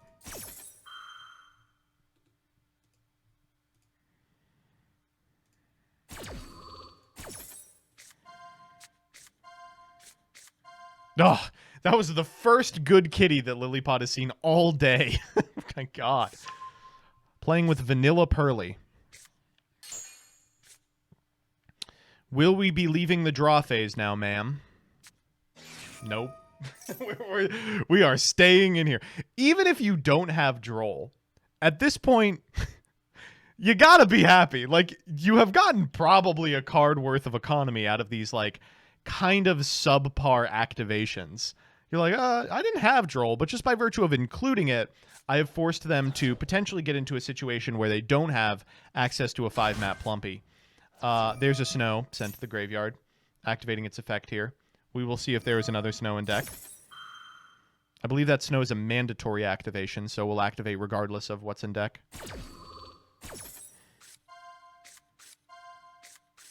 And we're back to the crappy cats. Oh, bad kitty. Really bad kitty. Disgusting cat. Awful. Awful. Oh, we did have the third Snow, so we opened 2. We have made it to the main phase. And the hand at least has 1 Snow in it. Ay, ay, ay. All right, we're going for a really early Lily Delicious here. With whatever we get off of our Mi Amigo, I imagine we're going to try and suck it up.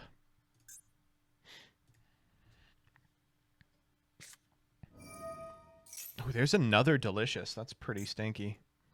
Now, we had something we could activate in draw phase. It looks like we are not activating it here. Toggle off. We can go for an exceptionally early Noir here as well. Rock check. This is actually 4. So if we refuse to summon off of this Delicious, then we are playing around Rock. But we're not. We said, post-board, they got better stuff to board into than Rock.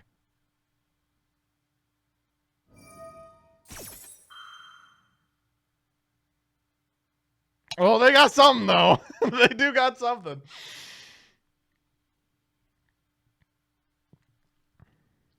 There's no way we boarded into Rock versus Pearly and we're about to get rewarded for it, right? There's just no chance. No chance whatsoever. Right?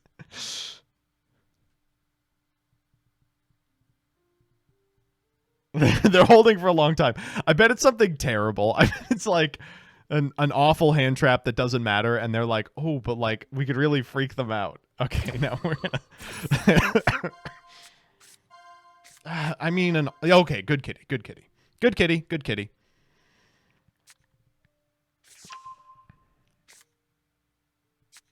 All right, is he gonna hold A? He's holding A. Oh, okay, passed back. I'm very scared by this. I wonder how she's dealing with it. I would be quite concerned.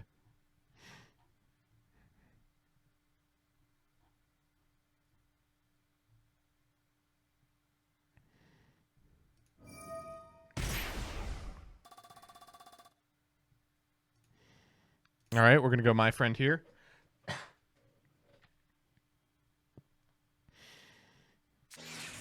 Ash.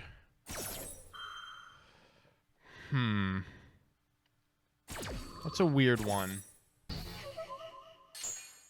I understand that, Ash, but it's not going to prevent Noir.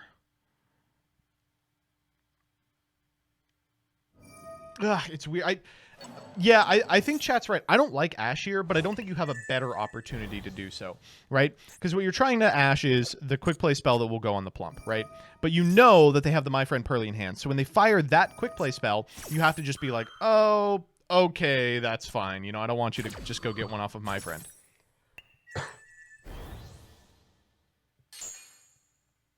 What are you going to Ash? Maxi? If the last card in hand is Maxi, I guess they're going to draw a Maxi. We might have two Ashes in hand, you know.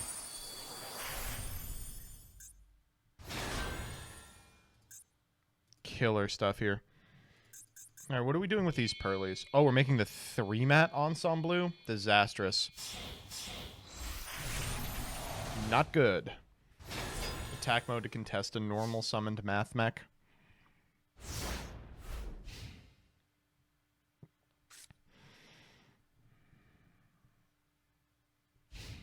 Okay, how much do you play around here? We talked about it in Swiss. In a scenario where you have this board set up and one Sleepy Memory attached on a 7-mat Noir, you probably don't draw. But draw 2. I mean, does it turn on Thrust? Yes. But draw 2! Like, the utility of something like a Maxi or an Ash here is just out of this world. That said, if the first thing Luminance does is activates Thrust and goes and gets Herald, it's disastrous. Maxi here. Show me that Ash. Did we open 2?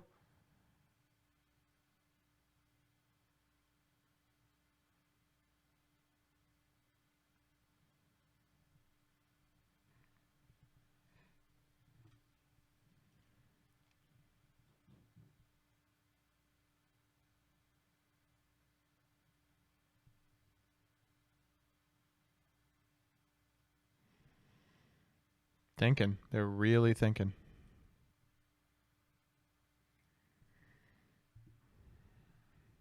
Looks like it resolved, yeah.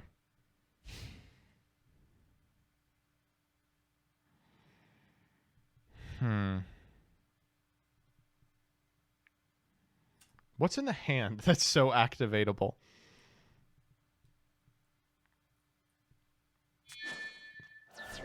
Wow. Okay. Doggeran is Doggeran. That's step 1. So we knew that this card was in the deck because we saw Small World in one of the Swiss rounds. And this is both a decent bridge, but also a pretty powerful card to get through an Exceed line. We're going to activate the effect of My Friend. And now we're in a position where if we can out the Ensemble, we can just ignore all this card advantage and try and kill him. I just don't think that's very likely. 4-card hand, one's got to be circular to even have a shot at this, or a way to circular. And even if it is, I don't know if we have an out for the Rabina. There's the circular. No transcode, right? That's fine. You don't need transcode. You can very easily do it by just making 4 material. Like Splash Mage. Update Jammer.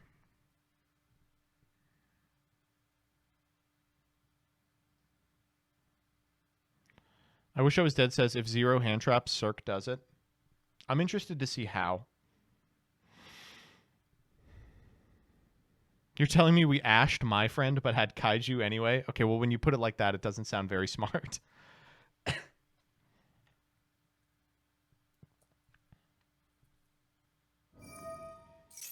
Wow, they let that stay.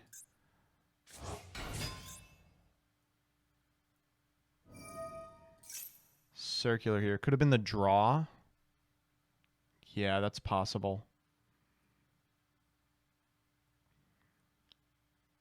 Are they letting this chain resolve? What are we saving the Robin for?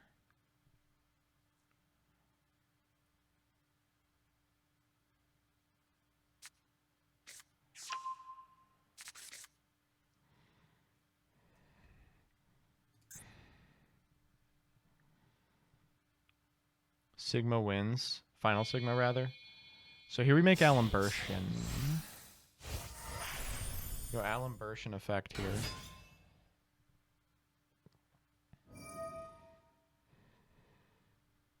grab a MATHMECH.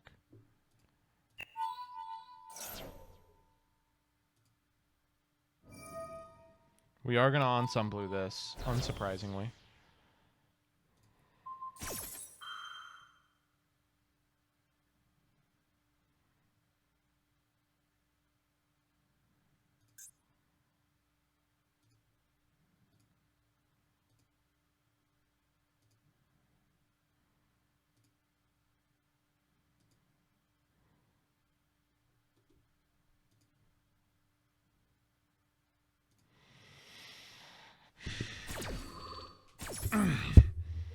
Okay, 2 ensembles left. It's really interesting. You can grab diameter here and threaten a negate, but I don't know how you can win the game.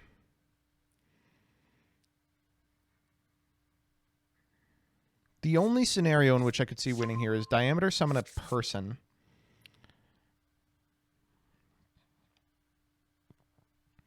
We ensemble bounce the special. We have 1 extender, summon it. They ensemble that as well. And then we link off the diameter for like an Almirage into Exceed. Ugh, even saying that out loud sounds like the biggest cope in the history of time. Yeah, the frustrating part here is usually the way to out ensemble Rabina is you normal like a decently sized guy and just crash. But because we gave our opponent the Mi Amigo and the Maxi, now if we just pass back, we die. Like it's over.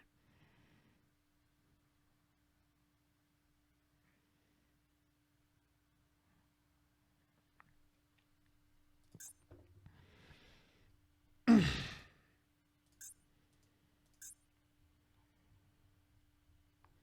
know what's kind of funny is we actually are almost out of Pearlies. We have 2 Lily.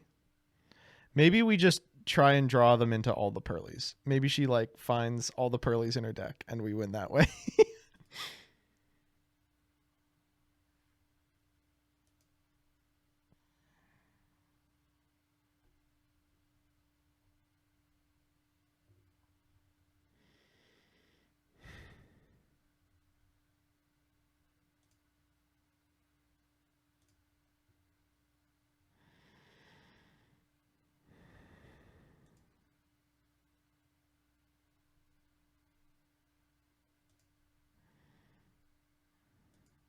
Man, he's really thinking. He's really in the tank on this. He's like, I can't believe it. How could this happen?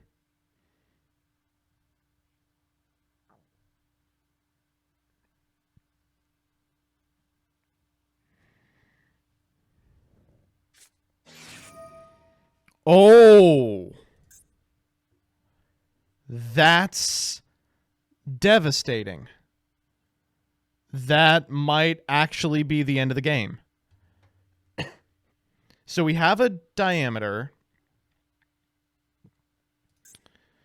We can take ensemble, normal diameter, special guy.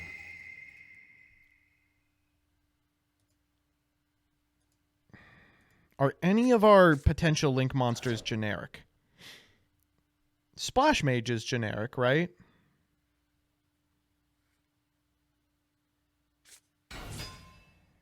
No. Okay. Needs a Cyburst? If it needs a Cyburst, it's okay. The thing that's going to screw this up is there's no the transcode is not viable this turn because we summoned Doggeran. So we have to be able to do this without it. Transcode is generic? Right, that doesn't help. It's 2 Cybursts for Splash Mage? Jeez.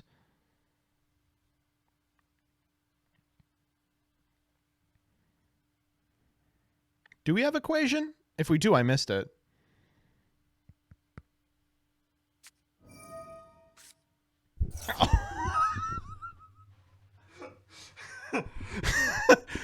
Game over!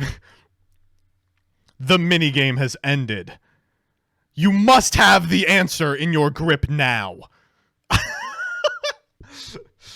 Oh, man. What are we doing here? What? Alan Bershon? Why the fuck are we doing Alan Bershon, huh? What? What is going on? What? Wait, huh? What? Huh?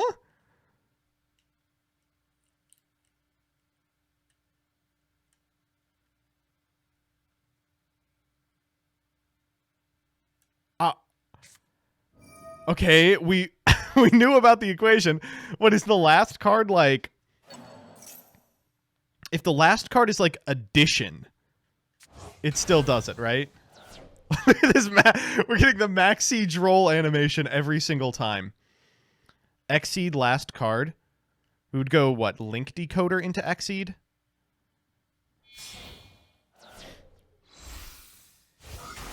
It's Lingaribo. Oh my god. It's Exceed last card. We made the Alimbertian to check an Ash Blossom in the hand. You are kidding me, dog. We made the Alimbertian so we couldn't die to Ash Blossom? Absolutely not. No way. No way was that the play. Oh my god. Oh. Okay, wait. Wait, do we even have to? Yeah, we do. Because we're still circular locked, right? They're thinking about it. They're like, is there a way I can get to lethal while retaining the negate on field to check something like a Nibiru or a Veiler? And I don't think there is. I'm really thinking very hard. If our goal is to make Update Jammer, the only guy we still have that has levels is it. I guess we could use... Have we used the Alimbertian effect to tribute? We haven't. So we could let this go and go like Alimbertian tribute Ensemble Blue Rabina for Sigma, and then those two into Update Jammer. But then we're one guy short. We just don't have enough bodies, right? We would have to use the Alimbertian. And, like, then we don't have the negate. Kind of. You make Splash Mage? Oh. Yeah, you're right. We go Alimbertian, tribute the Ensemble Blue Rabina, summon back Sigma, Lingaribo and Sigma for Splash Mage, summon back the Sigma, and then do it? Oh my god. Oh my god. This is... It's unbelievable. I'm dumbfounded that they found this line. This is a line I could not have figured out for a quadrillion years. There is still one skill check remaining, chat. Don't worry. There is still one skill check remaining. It looks like we are not going to fall for it. It's got to be, what, 2 Veiler here? Or yeah, it's got to be Veiler, Nibiru.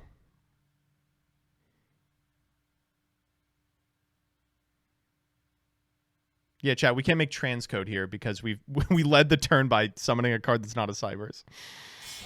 Yeah, okay, here we go. Here he is. Okay. We've got a negate and a big-ass access code. I love the little max siege roll animation every single time. Finisher rank 1. Finish me once again.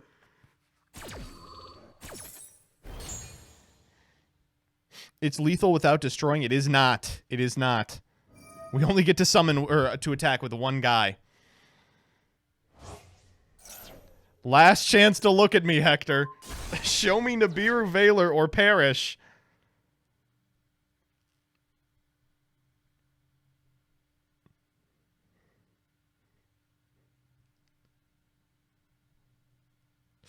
We're trying to end main. Oh, we made it to battle. Oh my god. I cannot believe it. MATHMECH is the greatest deck of all time. Josh Schmidt, eat your heart out. That was the craziest line I've ever seen in my entire life. Maxi? Oh, yeah, whatever. Draw 15, droll you. All right, what you got? That was so good. And Luminance is your 4th week Master Circuit Series champion. What an unbelievable 2-0 finish. Wow. Oh, oy, oy, oy, oy. This means in all 4 of this season's Master Circuit Series events, Pearly has gotten 2nd place.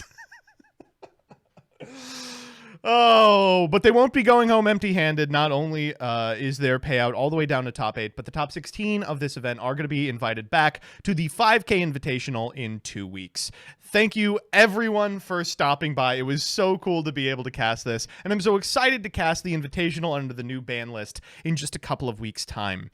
Until then, a huge thank you to everyone who made this work, all of the duelists and competitors who kept their cool over the course of a long tournament.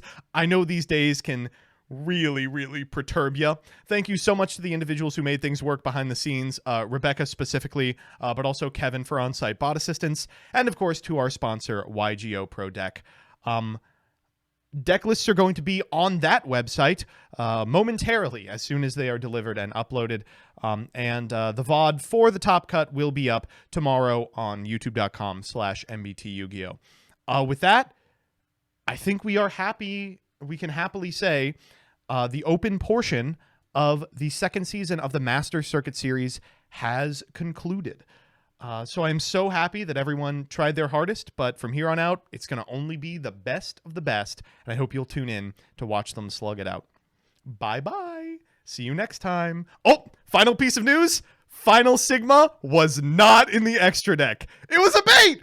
There was never any Final Sigma at all. Sometimes the real Sigma is the Sigma in your heart.